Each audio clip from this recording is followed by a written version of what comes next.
व्याख्यामुद्रां करसरसिजैः पुस्तकं शङ्खचक्रे बिभ्रद्भिन्नस्फटिकरुचिरे पुण्डरीके निषण्णः अम्लानश्रीरमृतविशदैरंशविप्लावयन् मामाविर्भूयादनगमहिमा मानसे वागधीशः नमस्ते प्राणेश प्रणतविभवायावनिमगाः नमः स्वामिन् रामप्रियतमनुमन् गुरुगुण नमस्तुभ्यं भीमप्रवरतमकृष्णेष्ट भगवन् नमः श्रीमन्मध्वप्रदिश सुदर्शन्नो जय जय श्रीगुरुभ्यो नमः नारायणं सुरगुरुं जगदेकनाथं भक्तप्रियं सकललोकनमस्कृतं च त्रैगुण्यवर्जितमजं विभुमाद्यमीशं वन्दे भवग्रहम् अमरासुरसिद्धवन्द्यं नारायणं नमस्कृत्य नरं चैव नरोत्तमं देवीं सरस्वतीं व्यासं ततो जयमुदीरे. ವೇದವ್ಯಾಸುರ ಮಹಾಭಾರತದ ಚಿಂತಕರಿಗೆ ವಂದನೆಗಳು. ಶಾಂತಿ ಪರ್ವದ 418ನೆಯ ಪ್ರವಚನ. ಶ್ರೇಯಸ್ಸಿನ ದಾರಿ ಅನೇಕ ಇದೆ ಅಂತ ನಾರದರು ಹೇಳುತ್ತಾ, ಎಲ್ಲಿ ವಿಶೇಷವಾಗಿ ತಪ್ಪುಗಾರನಿಗೆ ಅಧಿಕೃತವಾದ ಶಿಕ್ಷೆ, ಒಪ್ಪಿ ನಡೆದವನಿಗೆ ಸಹಜವಾದ ಪುರಸ್ಕಾರ ಇರ್ತದೆ, ಅದು ಒಳ್ಳೆಯ ಲಕ್ಷಣ ಅಂತ ಹೇಳಿದ್ದ. ಅಲ್ಲಿ ಮನುಷ್ಯ ಬದುಕಿದರೆ ಅವನು ಶ್ರೇಯಸ್ಸನ್ನು ಅನುಭವಿಸ್ತಾನೆ, ತೊಂದರೆಗೆ ಒಳಗಾಗುವುದಿಲ್ಲ. ಯಾಕೆಂದರೆ ತೊಂದರೆಗಾರರು ಕಮ್ಮಿ ಆಗ್ತಾರೆ. ಆನಂತರ ಧರ್ಮ ಆಚರಣೆ ಉಳ್ಳವರು ಖುಷಿಯಿಂದ ಹೆಚ್ಚು ಮಾಡಿಕೊಳ್ಳುತ್ತಾರೆ. ಹೀಗಾಗಿ ಯಾವ ಗುರುಕುಲದಲ್ಲಿ ಓದುಗನಿಗೆ ಹೆಚ್ಚು ಒತ್ತು ಕೊಡ್ತಾರೆ, ಯಾರು ಓದದವ ಇದ್ದಾನೆ ಅವನಿಗೆ ಹೆಚ್ಚು ನಿಂದೆಯನ್ನು ಶಿಕ್ಷೆಯನ್ನು ನಡೆಸಿಕೊಡ್ತಾರೆ, ಆಗೇನಾಗತ್ತೆ, ಓದುಗ ಅದನ್ನು ಕಂಡು ಇನ್ನೆಚ್ಚು ಓದ್ತಾನೆ, ಅದನ್ನು ಕಂಡು ಓದದವನು ಹೆಚ್ಚು ಓದಲಿಕ್ಕೆ ಪ್ರಯತ್ನಿಸ್ತಾನೆ. ಹಾಗೆ ದೇಶದಲ್ಲಿ ತಪ್ಪುಗಾರರಿಗೆ ಅಧಿಕೃತವಾದಂತಹ ಶಿಕ್ಷೆಯನ್ನು ನಡೆಸಿಕೊಟ್ಟಾಗ ಅವರು ಅದರಲ್ಲಿ ಎಷ್ಟೋ ಜನ ತಿದ್ದಿಕೊಳ್ಳುತ್ತಾರೆ. ಇದರಿಂದ ಒಳಿತನವನಿಗೆ ಹೆಚ್ಚು ಸಾಧನೆಗಳನ್ನು ಮಾಡಲಿಕ್ಕೆ ಅವಕಾಶ ಆಗ್ತದೆ. ಇದರಲ್ಲಿಯೂ ಒಳ್ಳೆಯವರಿಗೆ ತೊಂದರೆ ಕೊಟ್ಟಾಗ, ಒಳ್ಳೆಯ ತನಕ್ಕೇನೆ ವಿರೋಧ ಬಂದಾಗ ಶಿಕ್ಷೆಯನ್ನು ರಾಜ ಹೆಚ್ಚು ಮಾಡಬೇಕು ಅಂತ ಹೇಳ್ತಾರೆ. ಉಪಸೃಷ್ಟೇಶು ದಾಂತೇಶು, ಪಾಪದವನ ಮೇಲೆ, ಇಂದ್ರಿಯ ನಿಗ್ರಹಾದಿಗಳುಳ್ಳ ಯೋಗ ಮಾರ್ಗದಲ್ಲಿ ರತನಾದವನ ಮೇಲೆ ಒಂದೊಮ್ಮೆ ತೊಂದರೆಗಳು ಆದಾಗ, ದುರಾಚಾರೇಶು ಸಾಧುಷು, ಸಜ್ಜನರ ಮೇಲೆ ದುರಾಚಾರವನ್ನು ಪ್ರಯೋಗ ಮಾಡಿದರೆ, ಅನ್ಯಾಯ ನಡೆಸಿದರೆ, ಅವರ ಆಚಾರಗಳಿಗೆ ಭಂಗ ಆಗುವಂತೆಲ್ಲ ಮಾಡಿದರೆ, ಇದು ಉದ್ದೇಶಪೂರ್ವಕವಾದ ತೊಂದರೆಗಳು. ಇಂತಹ ಸಂದರ್ಭದಲ್ಲಿ ಅವಿನೀತೇಶು ಲುಬ್ಧೇಶು, ಸಂಪತ್ತನ್ನು ಕೊಳ್ಳೆ ಹೊಡೆಯುವವರು, ಹಾಗೆ ದೇವರ ಎಚ್ಚರವನ್ನು ತಪ್ಪಿಸಿಕೊಂಡವರು, ಇಲ್ಲವಾದವರು. ವಿನೀತ ಅಂದರೆ ಭಗವಂತನೆಡೆಗೆ ತೆರಳಿದವ ಅಂತ ಅರ್ಥ. ವಿಷ್ಣುಂ ಪ್ರತಿ, ಭಗವಂತನೆಡೆಗೆ ಎಚ್ಚರಗೊಂಡವನು, ದೇವರ ಎಚ್ಚರವನ್ನು ಒಪ್ಪುವವನು, ಪುಣ್ಯಪಾಪವನ್ನು ಧರ್ಮಾಧರ್ಮಗಳನ್ನೆಲ್ಲ ನಂಬುವವನು. ಅವಿನೀತ ಅಂದರೆ ಅದನ್ನು ಬಿಟ್ಟವನು ಅಂತ ಅರ್ಥ. ಇಂಥವನಿಗೆ ಅಂದರೆ ಅವನಿಗೆ ಪಾಪ ಪ್ರಜ್ಞೆ ಇಲ್ಲ, ದೇವರ ಪಾಳೆಯದಲ್ಲಿನ ಭಯ ಇಲ್ಲ ಅವನಿಗೆ. ಹೀಗಾಗಿ ಸ್ವೇಚ್ಛಾವೃತ್ತಿಯಿಂದ ಅನ್ಯಾಯ ಮಾಡ್ತಾರೆ. ಅಂಥವನಿಗೆ ರಾಜ ಹೆಚ್ಚು ಸುಮಹದ್ ದಂಡಧಾರಣಂ ಅಂತಾರೆ, ಭಾರಿ ಹೆಚ್ಚಿನ ಶಿಕ್ಷೆ ಇಂಥವರಿಗೆ ಕೊಡಬೇಕು ಅಂತ. ದೇಶದ್ರೋಹಕ್ಕಿಂತ ಹೆಚ್ಚಿನ ದ್ರೋಹ ಸಜ್ಜನರ ಮೇಲಿನ ವಿರೋಧ. ಯತ್ರ ರಾಜ ಧರ್ಮನಿತ್ಯ ರಾಜ್ಯಂ ಧರ್ಮೇಣ ಪಾಲಯೇತ್ ಅಪಸ್ಯ ಕಾಮಾನ್ ಕಾಮೇಶಃ ಹೊಸೆ ತತ್ರ ವಿಚಾರಯನ್ನಂತ. ಎಲ್ಲಿ ರಾಜ ಧರ್ಮನಿಷ್ಠನಾಗಿ ನಿತ್ಯ ಧರ್ಮವನ್ನು ಅವಲಂಬಿಸ್ತಾ ನಡೆಸಿಕೊಡ್ತಾ ಸ್ವಧರ್ಮ ಪಾಲನೆಯೊಂದಿಗೆ ರಾಜ್ಯವನ್ನು ಧರ್ಮ ಪ್ರಕಾರದಲ್ಲಿ ನೋಡಿಕೊಳ್ಳುತ್ತಾನೆ, ಅದರಲ್ಲಿ ಯಾವುದೇ ರೀತಿಯಾದ ದುಷ್ಟ ಕಾಮನೆಗಳು ಇಲ್ಲದಂತೆ ಎಲ್ಲ ಬಯಕೆಗಳನ್ನು ಈಡೇರಿಸುವವನಂತೆ ಲೋಕದವರದ್ದು, ಶುದ್ಧವಾದದ್ದನ್ನು, ಧರ್ಮ ವಿರೋಧ ಅಲ್ಲದೇ ಇರುವುದನ್ನು. ಅಂತಹ ಊರಿನಲ್ಲಿ ಖಂಡಿತವಾಗಿ ವಾಸ ಮಾಡಲಿಕ್ಕೆ ಅವಕಾಶ ಇದೆ, ಶ್ರೇಯಸ್ಸನ್ನು ಪಡೀಲಿಕ್ಕೆ ಆಗ್ತದೆ ಅವನಿಗೆ.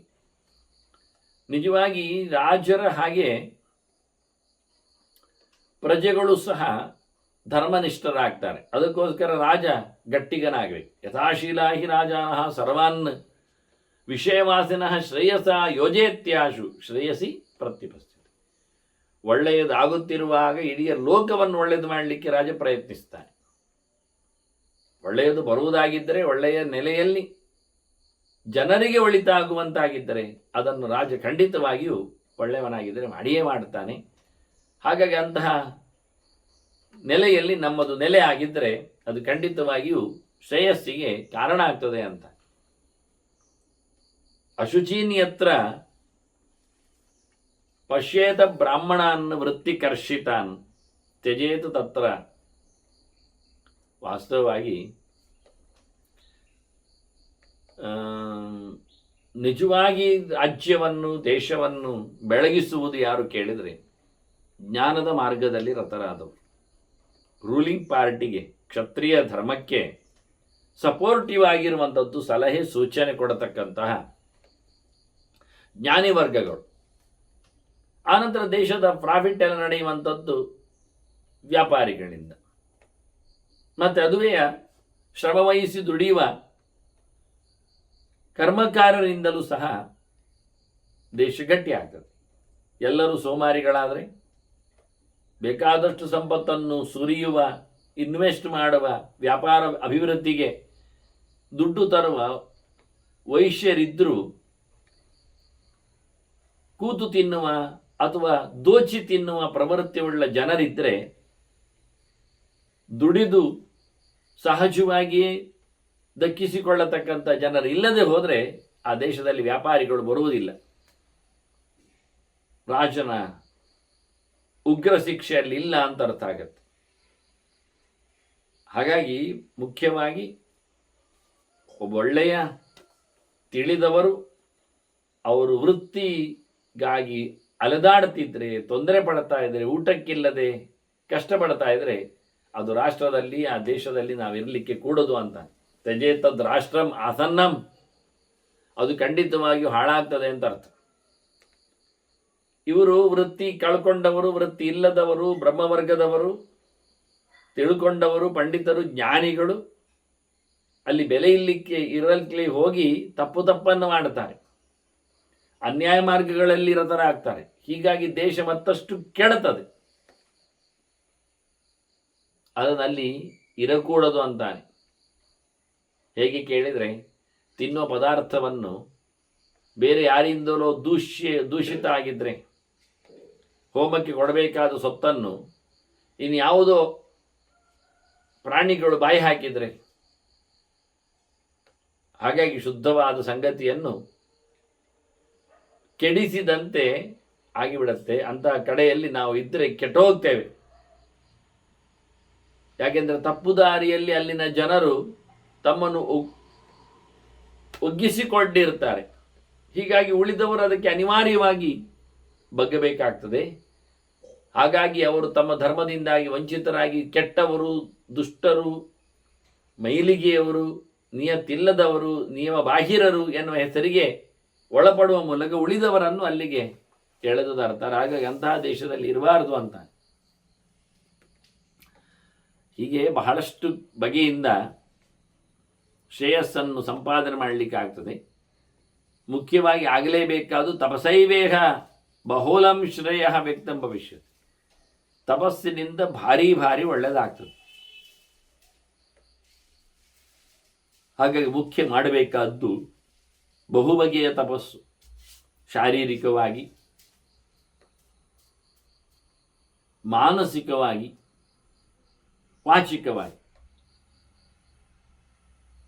ವಾಚಿಕವಾಗಿ ಅಭ್ಯಾಸ ಆಗಿಬಿಟ್ರೆ ಮೌನ, ಹಾಗೆ ಅಧ್ಯಯನ, ಇದೊಮ್ಮೆ ಆದರೆ ಮನಸ್ಸು ಮನನಕ್ಕೆ ತೆರಳುತ್ತದೆ, ಹೆಚ್ಚು ಜನರ ಸಂಪರ್ಕವನ್ನು ಕಳೆದುಕೊಳ್ತದೆ. ಅದರೊಟ್ಟಿಗೆ ಅದಕ್ಕೆ ಸಂಬಂಧಪಟ್ಟಂತೆ ವ್ರತ ನಿಯಮಗಳನ್ನು, ಉಪವಾಸಾದಿಗಳನ್ನು ಹಚ್ಚಿಕೊಂಡ್ರೆ ದೇಹವು ಒಳ್ಳೆಯದಾಗ್ತದೆ. ಹೀಗಾಗಿ ಎಲ್ಲಕ್ಕಿಂತ ಮಿಗಿಲಾದದ್ದು ತಪಸ್ಸು ಅಂತಾನೆ. ನಮ್ಮ ಶ್ರೇಯಸ್ಸನ್ನು ತಂದುಕೊಡುವಂಥದ್ದು. ಭಗವದೆಚ್ಚರ, ದೇವರನ್ನು ಚಿಂತನೆ ಮಾಡುವಂಥದ್ದು. ಅದಕ್ಕೆ ಬೇಕಾಗಿರತಕ್ಕಂಥ ನಿರಂತರವಾದ ಅಧ್ಯಯನ, ಗ್ರಂಥಾವಲೋಕನ, ಶ್ರವಣ, ಇವೇ ಮುಖ್ಯವಾದಂತಹ ಅಂಗಗಳು. ಇದರಿಂದ ಎಲ್ಲರಿಗೂ ಒಳ್ಳೆಯದಾಗ್ತದೆ, ಸ್ಪಷ್ಟವಾಗಿ ಒಳ್ಳೆಯದಾಗುವುದನ್ನು ನಾವು ಗಮನಿಸಲಿಕ್ಕೆ ಬರ್ತದೆ. ಶಾಶ್ವತವಾದ ಬದಲಾವಣೆ, ಅದು ಒಳ್ಳೆಯ ನಡಿಗೆ ಎನ್ನುವುದು ಅರ್ಥ ಆಗ್ತದೆ. ಇದರಲ್ಲೇನು ಮೋಸ ಏನಿಲ್ಲ, ಎದುರು ಹೊರಗಿಂದ ಹೊರಗೆ ಇದು. ಇದರಲ್ಲಿ ಏನು ಮಾಡ್ತಾ ಇದ್ದಾನೆ, ಯಾಕೆ ಒಳ್ಳೇದಾಗ್ತಾನೆ ಅಂತ ಕೇಳುವಾಗಿಲ್ಲ, ಅರ್ಥ ಆಗ್ತದೆ ನೋಡಿಕೊಳ್ಳುವಾಗಲೇ. ಅದಕ್ಕೆ ಮುಖ್ಯವಾಗಿ ಬೇಕಾದ್ದೇನು ಕೇಳಿದರೆ ಪ್ರಣಿಹಿತಾತ್ಮನಃ ಅಂತಾರೆ. ತಪಸ್ಸು ಎಲ್ಲಿಗೆ ಕೂಡ್ತದೆ ಕೇಳಿದರೆ, ಮನಸ್ಸನ್ನು ಚೆನ್ನಾಗಿ ಹಗುರ ಮಾಡಿಕೊಂಡವನಿಗೆ, ಚೆನ್ನಾಗಿ ಮನಸ್ಸನ್ನು ದುಡಿಸಿಕೊಂಡವನಿಗೆ, ಬಗ್ಗಿಸಿಕೊಂಡವನಿಗೆ, ಚಂಚಲವಾದ ಮನಸ್ಸನ್ನು ಹಿಡಿದಿಟ್ಟವನಿಗೆ. ಅಷ್ಟೇ ಅಲ್ಲದೆ ಪ್ರನಿಹಿತ ಆತ್ಮನಃ, ಆ ಆತ್ಮ ಮನಸ್ಸನ್ನು ಅವ ದೇವರಲ್ಲಿಗೆ ಇಟ್ಟುಬಿಟ್ಟಿದ್ದಾನೆ, ದೇವರಡಿಗೆ ಗಳಿಸಿದ್ದಾನೆ. ಅಂದರೆ ಪರಮಾತ್ಮ, ಪರ ಹಿಂದೆ ನೋಡಿದ್ದೇವೆ ನಾವು. ಹಾಗಾಗಿ ಪರಮಾತ್ಮನೆಡೆಗೆ, ಸರ್ವೋತ್ತಮನಾದ ಭಗವಂತನೆಡೆಗೆ ತನ್ನ ಮನಸ್ಸನ್ನು ಯಾರು ಹರಿದು ಬಿಡ್ತಾನೆ, ಅವನಿಗೆ ನಿಜವಾಗಿ ತಪಸ್ಸು ಒಳ್ಳೆ ಸಿದ್ಧಿಯನ್ನು ಕೊಡುತ್ತದೆ, ಶ್ರೇಯಸ್ಸನ್ನುಂಟು ಮಾಡುತ್ತದೆ. ಹಾಗಾಗಿ ತಪಸ್ಸಿನಲ್ಲಿ ಚಿಂತನೆ ಏನು ಅರ್ಥ ಆಯಿತು ನಮಗೆ. ದೇವರ ಚಿಂತನೆ ಅಲ್ಲದೊಂದು ತಪಸ್ಸೆ ಅಲ್ಲ, ಅದು ಯೋಗಕ್ಷೇಮಾವಹ ಅಲ್ಲ. ದೈತ್ಯರು ಮಾಡಿದ ತಪಸ್ಸಿನಂತೆ ಇತರ ದೇವತೆಗಳ ಉಪಾಸನೆಯಿಂದ ಲೋಕ ಕಂಟಕರಾಗ್ತಾರೆ. ಅವರು ದೇವರ ಸೃಷ್ಟಿಯನ್ನು ವಿರೋಧಿಸ್ತಾರೆ. ಮತ್ತೆ ಅದನ್ನು ಭಗವಂತ ಧರ್ಮಸ್ಥಾಪನಾಗಿ ಯದಾ ಯದಾ ಹಿ ಧರ್ಮ ಹೇಳಿಕೊಂಡು ಬರಬೇಕಾಗ್ತದೆ. ಹೀಗಾಗಿ ಇತರರೆಲ್ಲರ ತಪಸ್ಸಿನಿಂದ ಅವರು ಕೊಬ್ಬಿಕೊಂಡು ಅನ್ಯಾಯ ಮಾಡಲಿಕ್ಕೆ ಹೋದದ್ರಿಂದ ತಪಸ್ಸು ಅಂದರೆ ಅದು ಅಲ್ಲ ಅಂತಾನೆ. ಪರಮಾತ್ಮನಲ್ಲಿ ನಿಹಿತವಾದ ಮನಸ್ಸಿದ್ರೆ ಅದು ತಪಸ್ಸು. ಇನ್ನೂ ಒಂದು ಆತ್ಮಶಬ್ದಕ್ಕೆ ದೇಹ ಅಂತ ಅರ್ಥ ಮಾಡಿದಾಗ, ದೇಹವನ್ನು ಚೆನ್ನಾಗಿ ದುಡಿಸಿಕೊಳ್ಳುವವನಿಗೆ, ಬಯಕೆಗಳಿಗ ಗೂಡು ಆಗಿಸಿಕೊಳ್ಳದೆ ಅದನ್ನು ಸಾಧನೆಗಾಗಿ ಸವೆಸುವವನಿಗೆ, ಅದು ಹಾಗೆ ದೇಹದಲ್ಲಿ ಭಗವಂತನೆಡೆಗೆ ತನ್ನನ್ನು ಪಯಣಿಸುವವನಿಗೆ, ಎಲ್ಲ ಕರ್ಮೇಂದ್ರಿಯಗಳ ಜೊತೆಯಲ್ಲಿ ದೇವರ ಸನ್ನಿಧಿಯೆಡೆಗೆ ಪಯಣ, ಅದಕ್ಕಾಗಿ ಸೇವೆಗಳು, ಇವನ್ನೆಲ್ಲ ನಡೆಸುವವನು ಮುಖ್ಯವಾಗಿ. ಇಲ್ಲಿದೇ ಶಬ್ದವನ್ನು ಬದಲಾಯಿಸಿಯೂ ಕೊಟ್ಟಾಗಿ ಕಾಣುತ್ತದೆ. ಯಾರು ಪಾಠ ಶುದ್ಧಿ ಮಾಡುವ ಕ್ರಮ, ಕೆಲವೆಡೆ ಎರಡೂ ಪಾಠವನ್ನು ಸಹ ಲಕ್ಷಾಲಂಕಾರದಲ್ಲಿ ನಾವು ನೋಡಬಹುದು. ಅದು ಇತ್ತೀಚಿನ ಮುಂದುವರಿದ ಮುದ್ರಣದ ಹೊತ್ತಿನಲ್ಲಿನ ದೋಷವೂ ಅರ್ಥ ಆಗುವುದಿಲ್ಲ ಕೆಲವೊಮ್ಮೆ. ಯಾಕೆಂದರೆ ವೇದವ್ಯಾಸರ ರೀಡಿಂಗ್ ಅದು ಒಂದೇ ಇರ್ತದೆ, ನಮ್ಮ ಕೈಗೆ ಸಿಕ್ಕಿದಾಗ ಬದಲಾಗುವುದೇ. ಇಲ್ಲಿ ನೋಡಿ, ತಪಸ್ಸು ಒಂದು ಸಾಕಾಗತ್ತೆ ಶ್ರೇಯಸ್ಸನ್ನು ಪಡೀಲಿಕ್ಕೆ ಅಂತ ಹೇಳುವ ನಾರದರಲ್ಲಿ ಎಂತಹ ವ್ಯಕ್ತಿ ಹೇಗಿರಬೇಕು ಅಂದರೆ, ಒಂದೇ ಒಟ್ಟು ಮಾಡಿ ಮುದ್ದೆಯಾಗಿ ಅವನ ಯೋಗ್ಯತೆ ಬಗ್ಗೆ ಹೇಳಿದರೆ ಪ್ರಾಣಿಹಿತಾತ್ಮನಃ ಅಂತ ಹೇಳಿಬಿಡ್ತಾರೆ. ಪ್ರಾಣಿಹಿತ ಆತ್ಮ, ಪ್ರಾಣಿಗೆ ಒಳ್ಳೆಯದನ್ನು ಬಯಸುವ ಮನಸ್ಸುಳ್ಳವನು ಪ್ರಾಣಿಹಿತಾತ್ಮ ಅಂದರೆ. ಪ್ರಾಣಿಹಿತಾತ್ಮ ಅಂದರೆ ಪ್ರಾಣಿಯ ಹಿತವನ್ನು ಒಪ್ಪಿಕೊಳ್ಳುವ ಮನಸ್ಸುಳ್ಳವನು. ಅಂದರೆ ತಪಸ್ಸಿಗೆ ವ್ಯವಸ್ಥೆ ಮಾಡುವವನು ಕಾಡಿಗೆ ಇತ್ಯಾದಿಗಳಿಗೆ ಹೋಗುವುದರಿಂದ, ಊರನ್ನು ಬಿಡುವುದರಿಂದ ಅಲ್ಲಿ ಪ್ರಾಣಿಗಳು ಇರಲಿಕ್ಕೆ ಹೋಗಿ ಆ ಪ್ರಾಣಿಗಳಿಗೆ ಯಾರಿಗೂ ತನ್ನಿಂದ ತೊಂದರೆ ಆಗಬಾರ್ದು. ಅವುಗಳನ್ನು ಕಡಿಯುವುದು, ಬಡಿಯುವುದು, ಇಲ್ಲದಂತೆ ಮಾಡಲಿಕ್ಕೆ ಬೇಕಾದಂಥ ಜಪ ತಪ ಅನುಷ್ಠಾನಗಳನ್ನು ಮಾಡಲಿಕ್ಕೆ ಹೋಗುವುದು, ಅದೆಲ್ಲ ತಪ್ಪು ಅಂತ. ಅದರಿಂದ ಪ್ರಾಣಿಹಿತವನ್ನು ಬಯಸುವವನಿಗೆ ತಪಸ್ಸು ಸಾಕಾಗ್ತದೆ ಅಂತ ಹೇಳಿಕೊಳ್ಳುವುದು ಒಂದು ಮುಖ ಇಲ್ಲಿ.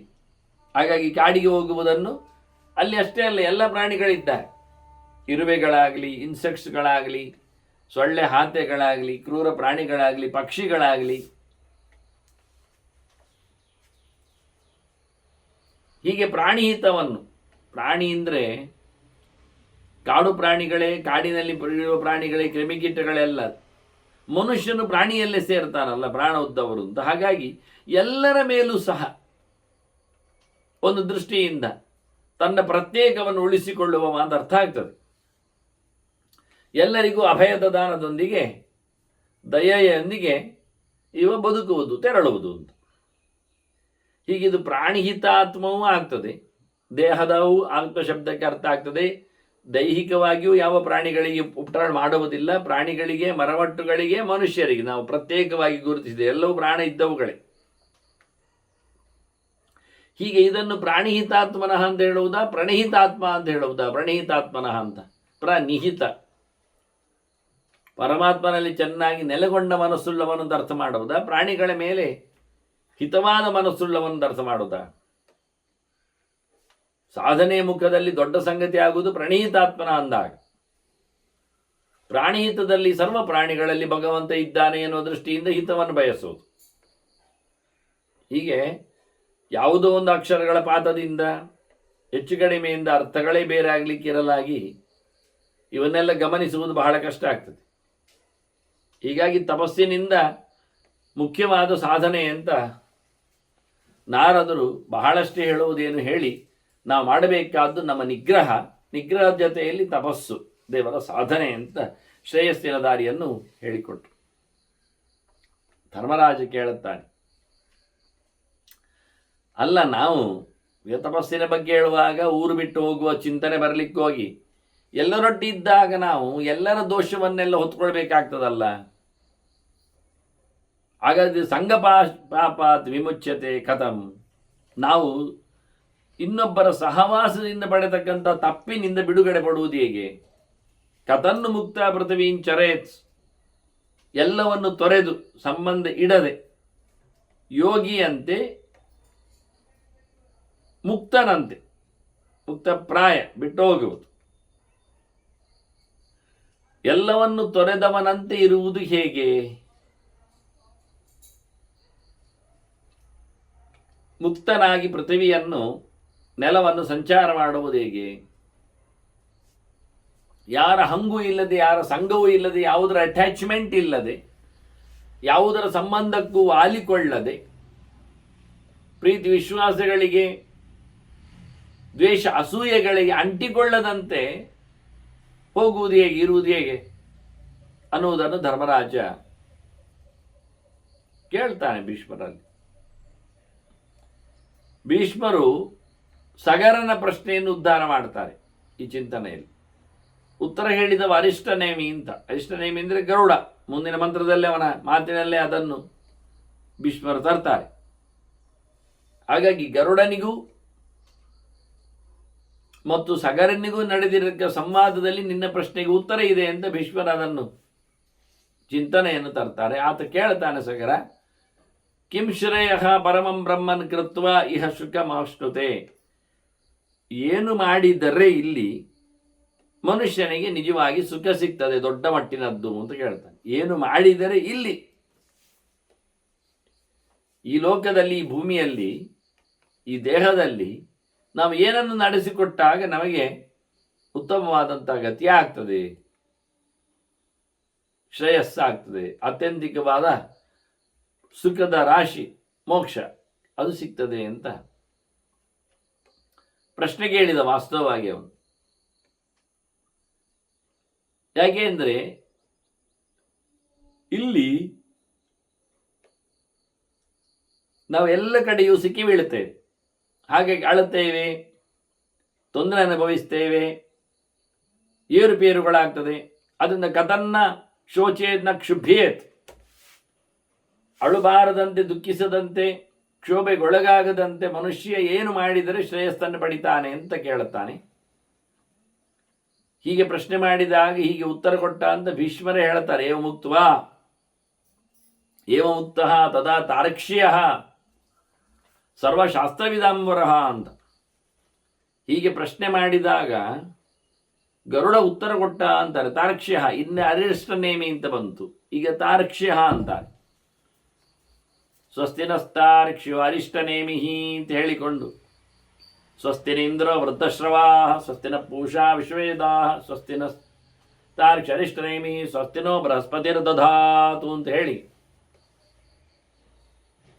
ಹಾಗಾಗಿ ಅವನು ಉತ್ತರ ಕೊಡ್ತಾನೆ, ಸರ್ವಶಾಸ್ತ್ರವಿದಾಂಬರ, ಅವನು ಕಮ್ಮಿ ಅಲ್ಲ ಗರುಡ, ಎಲ್ಲವನ್ನು ತಿಳಿದವನು. ನೋಡಿ, ದೊಡ್ಡ ಮಟ್ಟಿನ ಶಬ್ದವನ್ನು ಪ್ರಯೋಗ ಮಾಡ್ತಾನೆ.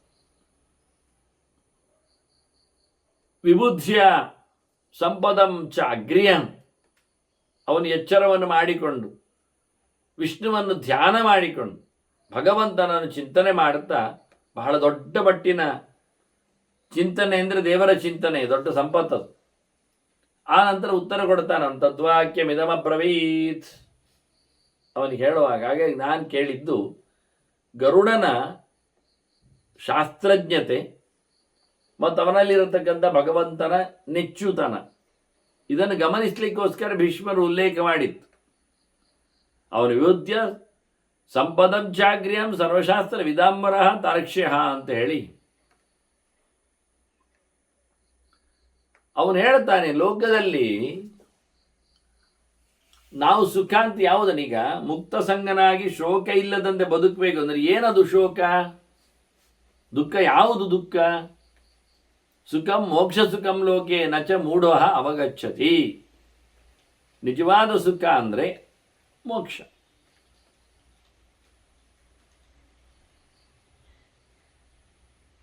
ಮೋಕ್ಷ ಅಂದರೆ ಅನ್ಯಥಾರೂಪವನ್ನು ಪರಿತ್ಯಾಗ ಮಾಡು.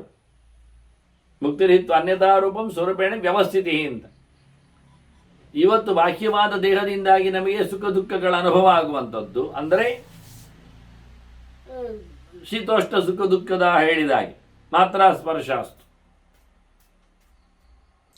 ಈ ದೇಹವನ್ನು ಕಳ್ಕೊಳ್ಳುವಾಗ ನಿರಂತರವಾಗಿ ಶಾಶ್ವತವಾಗಿ ಮತ್ತೆ ಬಾರದಂತೆ ಆಗ ಜೀವ ಪ್ರಾಕೃತವಾದ ದೇಹವನ್ನು ಇಲ್ಲದವನಾಗಿಸಿಕೊಂಡು ತನ್ನ ನೈಜವಾದ ಸ್ವರೂಪದಲ್ಲಿ ಅಂದರೆ ಸುಖಾತ್ಮಕನಾಗಿ ಆತ ಇರ್ತಾನೆ, ಸುಖವನ್ನು ಅನುಭವಿಸಲಿಕ್ಕೆ ಬರ್ತದೆ ಅಂತ. ಅದು ನಿಜವಾದ ಸುಖ ಯಾವುದು?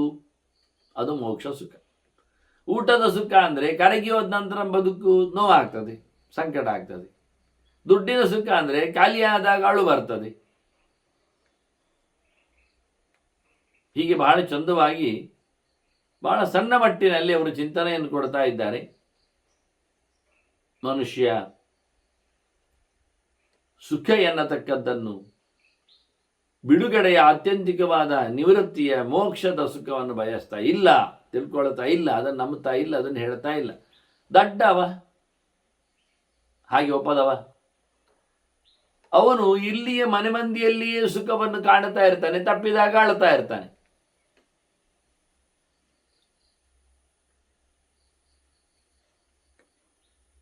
ಇವರನ್ನೆಲ್ಲೆಲ್ಲ ಬಿಟ್ಟಿರತಕ್ಕದ್ದು ಸುಖ ಎನ್ನುವಂಥದ್ದು ಅರ್ಥ ಆಗುವುದಿಲ್ಲ ಅವನಿಗೆ.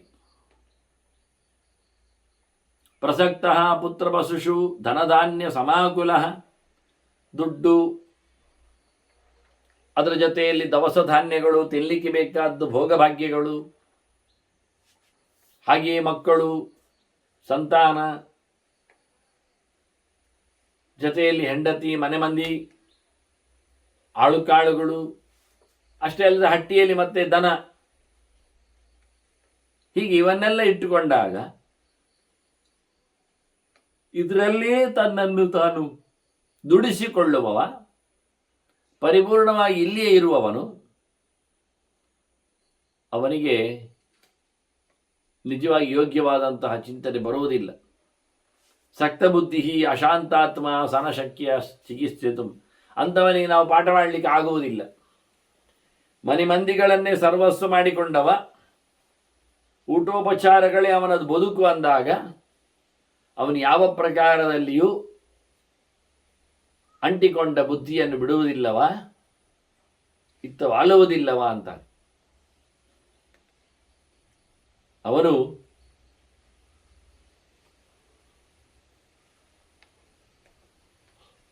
ಅವನಿಗೆ ಯಾವುದೇ ರೀತಿಯಾಗಿರತಕ್ಕಂತಹ ಟ್ರೀಟ್ಮೆಂಟ್, ಆಕ್ಷನ್, ಕೆಲಸ ಮಾಡುವುದಿಲ್ಲ. ಆ ರೀತಿಯಾದಂಥ ವಿಚಿತ್ರವಾದಂತಹ ನಂಟಿನಲ್ಲಿ ಕೂತಿರುತ್ತಾನೆ. ಅದೊಂದು ಗಟ್ಟಿಯಾದ ಕಟ್ಟುವೆ, ಪ್ರೀತಿ ಎನ್ನತಕ್ಕಂಥ ಹಗ್ಗ ಸಂಕಲೆ. ಸ್ನೇಹ ಪಾಶ ಸಿತಃ ಮೂಢ ನಸ ಮೋಕ್ಷಾಯ ಕಲ್ಪತೆ. ಇಲ್ಲಿ ಬಿಟ್ಟು ಬಾ ಮಾರಾಯ, ಮೋಕ್ಷಕ್ಕೆ ಹೋಗ್ಲಿಕೊಂಡು ಹೇಳಿದದ್ದು ಬೇಡ ಅಂತಾನ. ಇಲ್ಲಿ ನನಗೆ ಮೋಕ್ಷ ಉಂಟು ಸಾಕು ಅಂತಾನ. ನಿತ್ಯ ಸಂಪಾದನೆ, ಪಕ್ಕದಲ್ಲಿಯೇ ಖರ್ಚು ಮಾಡುವ ಮಳಿಗೆಗಳು, ಹಾಗೆ ಮಲಗಲು ಬೇಕಾಗಿರತಕ್ಕಂಥ ಪೋರ್ಟಿಕೋ ಸಮೇತ ಮನೆ ಸಾಕಿನಿ ಅಂತಾನೆ. ಯಾಕಾಗಿ ತೊಂದರೆಗಳ ಮೈಗೆ ಹಾಕೊಳ್ಬೇಕು ಅಂತ. ಹಾಗಾಗಿ ಪ್ರೀತಿ ಪ್ರೇಮಗಳ ಈ ಮಹಾಪೂರದಲ್ಲಿ ಆತ ಮೋಕ್ಷದೆಡೆಗೆ ಪಯಣಕ್ಕೆ ಬೆಳೆಸುವುದೇ ಇಲ್ಲ, ಹೋಗುವುದೇ ಇಲ್ಲ. ಅವನಿಗೆ ಇಲ್ಲಿಯೇ ಆಸಕ್ತವಾದಂಥ ಬುದ್ಧಿ ಇರಲಿಕ್ಕಾಗಿ ದೇವರೆಡೆಗೆ ಅವನ ಯೋಚನೆ ಬರುವುದಿಲ್ಲ. ಅವನು ಕೂಲಾಗಿರುವುದೇ ಇಲ್ಲ. ಹೀಗೆ ವೇರಿಯೇಷನ್ಸ್, ಒಂದಲ್ಲ ಒಂದು ಕೆಲಸ ವಾರ್ತೆಗಳಲ್ಲಿ ಅವನು ತೊಡಗಿಕೊಂಡು ಆಕ್ಟಿವ್ ಆಗಿರ್ಲಿಕ್ಕೆ ಹೋಗಿ ಇದೇ ಸಮ ಅಂತಾನವ. ಅಂತಹ ಪ್ರೀತಿಯ ಕಾಣದ ಹಗ್ಗ ಆತನನ್ನು ಗಂಟೆಯಾಗಿರುತ್ತದೆ.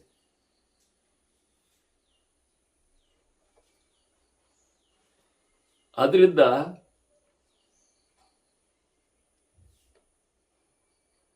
ಇದನ್ನು ಕಳಚಿಕೊಂಡವನಿಗೆ ಮಾತ್ರವೇ ಮೋಕ್ಷದ ಕಲ್ಪನೆ, ಸುಖದ ಚಿಂತನೆ. ಯಾವಾಗ ಬಿಡಬೇಕು, ಯಾವಾಗ ಕಳಚಿಕೊಳ್ಳಬೇಕು ಕೇಳಿದರೆ, ಮಕ್ಕಳು ಹುಟ್ಟಿದ ಬಳಿಕ ಅವರಿಗೆ ಯೋಗ್ಯತೆ ಬಂದರೆ ಮನೆವಾಳ್ತೆ ನೋಡಿಕೊಳ್ಳುತ್ತಾರೆ ಅಂತಾದರೆ ಇವ ಬಿಟ್ಟು ಹೋಗ್ಬೇಕು ಅನ್ನುವುದನ್ನು ಹೇಳ್ತಾರೆ. ಸಂಭಾವ್ಯ ಪುತ್ರಾನ್ನ ಕಾಲೇನ, ಮಕ್ಕಳನ್ನು ಪಡೆದು ಸಮಯಕ್ಕೆ ಅನುಗುಣವಾಗಿ ಯೌವನಸ್ಥಾನ್ ನಿವೇಶ್ಯ ಚ, ಅವರು ಯುವಕರಾದವರಿಗೆ ಮದುವೆಯನ್ನು ಸಹ ನಡೆಸಿಕೊಟ್ಟ ಬಳಿಕ ಈಗ ಅವರಿಗೆ ಮದುವೆ ಆಗಿದೆ, ಮನೆ ಇದೆ, ಇವ ಇದ್ದವ ಮನೆಯಲ್ಲಿದ್ದವ ಮುದುಕ, ಹಿಂದೆ ಮಗನಿಗೆ ಮದುವೆ ಮಾಡಿಕೊಟ್ಟವ, ಸೊಸೆಯನ್ನು ಮನೆಗೆ ತರಿಸಿದವ, ಅವ ಈಗ ಹೊರಡಬಹುದಲ್ಲಿ, ಅವ ಇರಬೇಕಾಗಿಲ್ಲ. ಅವರನ್ನು ಜೀವನದಲ್ಲಿ ಸಮರ್ಥರು ನೋಡಿ ಬಟ್ಟ ಬಳಿಕ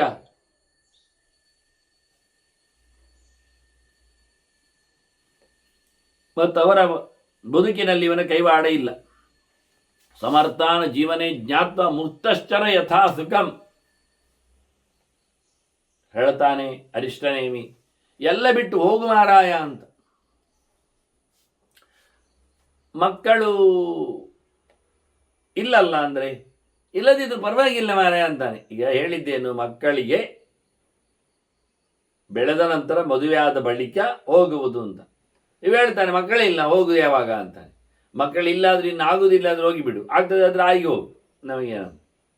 ಅದನ್ನ ಮಕ್ಕಳಿದ್ದವರು ಹೋಗ್ಬೋದು, ಹೋಗಬಾರ್ದಿಲ್ಲ. ಸಾಪತ್ಯೋವ ನಿರಪತ್ಯೋವ ಮುಕ್ತ ಸಂಗಹ ಯಥಾಸುಖಂ. ಮಕ್ಕಳಿದ್ರೂ ಇಲ್ಲದಿದ್ರೂ ಬಿಟ್ಟು ಹೋಗುವುದರಲ್ಲಿ ಏನು ತಪ್ಪಿಲ್ಲ ಅಂತಾನೆ.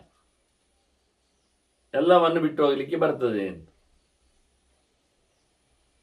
ಮತ್ತೆ ಮನೆಯಲ್ಲಿದ್ದವಳನ್ನೆಂತ ಮಾಡೋದು, ಹೇಗೆ ಬಿಡುವ ಕಥೆ ಹೇಗೆ ಕೇಳಿದರೆ, ಮಕ್ಕಳನ್ನು ಬಿಟ್ಟಾಯಿತು. ಭಾರ್ಯಾಂ ಪುತ್ರವತಿ ವೃದ್ಧಾಂ ಲಾಳಿತಾಂ ಪುತ್ರವತ್ಸಲಾಂ ಜ್ಞಾತ್ವ ಪ್ರಜಹಿ ಕಾಲೇನ ಪರಾರ್ಥಂ ಅನುದೃಶ್ಯ. ಹೌದು, ಹೆಂಡತಿಯನ್ನು ಬಿಡ್ಲಿಕ್ಕುಂಟು ಅಂದ. ಯಾವಾಗ ಆಕೆಗೆ ಮಕ್ಕಳಾಗಿದೆ ಎಂದು ಗೊತ್ತಾದ ಬಳಿಕ, ಮಕ್ಕಳುಂಟವಳಿಗೆ ಅಂದಾಗ ಅವಳ ಹೆಣತನದ ಆಸೆ ಮುಗಿದೋಕಿರ್ತದೆ. ಮತ್ತೆ ಅವಳು ಮುದುಕಲಾಗ್ತಾಳೆ. ಅವಳಿಗಿನ್ನು ಯಾವುದೇ ರೀತಿಯಾದ ಆಸೆಗಳು ಉಳಿಯುವುದಿಲ್ಲ. ಮತ್ತೆ ಅವಳನ್ನು ಬಿಟ್ಟು ಹೋಗ್ತದೆ ಅಂದರೆ ಪುತ್ರವತ್ಸಲ, ಮಕ್ಕಳು ನೋಡಿಕೊಳ್ತಾರೆ. ಮಕ್ಕಳ ಮೇಲೆ ಮಮತೆ ಇರ್ತದೆ, ಮಕ್ಕಳಿಗೆ ಮಮತೆ ಇರ್ತದೆ. ಹಾಗಾಗಿ ಮಕ್ಕಳ ಕೈಯಲ್ಲಿ ಸುಪರ್ದಿಯಲ್ಲಿ ಹೆಂಡತಿಯನ್ನು ಒಪ್ಪಿಸಿ ಪ್ರಜಹಿ ಜ್ಞಾತ್ವ ಅಂತಾರೆ. ಅವಳು ಚೆನ್ನಾಗಿ ನೋಡ್ಕೊಳ್ತಾರೆ, ಅವಳಿಗೆ ಚೆನ್ನಾಗಿ ಅಲ್ಲಿ ಇದೆ ಅಂದಾಗ ಮೊದಲಿಗೆ ಸ್ವಲ್ಪ ಸಮಯ ನಾನು ಅಲ್ಲಿಗೆ ಹೋಗಿ ಬರ್ತೇನೆ, ಇಲ್ಲಿಗೆ ಹೋಗಿ ಬರ್ತೇನೆ ಅಂತ ತೆರಳಬೇಕು. ತೆರಳಿದಾಗ ಆಯಿತು ಹೋಗಿ ಬನ್ನಿ, ಇಲ್ಲಿ ನನಗೆ ಸ್ವಲ್ಪ ಕೆಲಸ ಇರ್ತದೆ ಮಕ್ಕಳಿಗೆ ಹೇಳಿಕೊಂಡು ಮಕ್ಕಳ ಮೇಲಿನ ಪ್ರೀತಿಯಿಂದ ಅವರು ಹೆಚ್ಚು ಕೂತ್ಕೊಳ್ತಾರೆ. ಹಾಗೆ ತಪ್ಪಿಸಿ ಜ್ಞಾತ್ವ ಪ್ರಜಹಿ ಕಾಲೇನ, ಸಮಯಕ್ಕೆ ಸರಿಯಾಗಿ ಬಿಟ್ಟುಕೊಟ್ಟು ಬಿಡು ಅಂದು, ಹೋಗಲಿಕ್ಕೆ ತಯಾರಾಗುವಂದು. ಅದನ್ನು ಕಟ್ಟಿಕೊಳ್ಳಿಕ್ಕಾಗುವುದಿಲ್ಲ. ದಾರ ಗರ ದಿಭಾರ ಅಂತ ಸಾಧನೆಯ ದಾರಿಯಲ್ಲಿ ಎಲ್ಲರೂ ಅಡ್ಡವೇ. ಅಲ್ಲೇದು ದೊಡ್ಡದು ಸಂಗತಿ ಕೇಳಿದರೆ ಪರಾರ್ಥ ಅನುದೃಶ್ಯಜ ಅಂತಾರೆ. ಪರ ಅಂದರೆ ದೊಡ್ಡದು ಅಂತ ಅರ್ಥ. ದೊಡ್ಡ ಸಂಗತಿ ಬಂದಾಗ ಸಣ್ಣ ಸಂಗತಿಗಳನ್ನು ಬಿಡಲಿಕ್ಕೆ ಬರ್ತದೆ. ಮತ್ತೆ ಮುಂದೆ ಬರುವ ಸಂಗತಿ ಬಂದಾಗ ಹಿಂದಿನ ಸಂಗತಿಯನ್ನು ಬಿಡಲಿಕ್ಕೆ ಆಗುತ್ತೆ. ಪರ ಅಂದರೆ ನೆಕ್ಸ್ಟ್ ಅಂತ ಅರ್ಥ.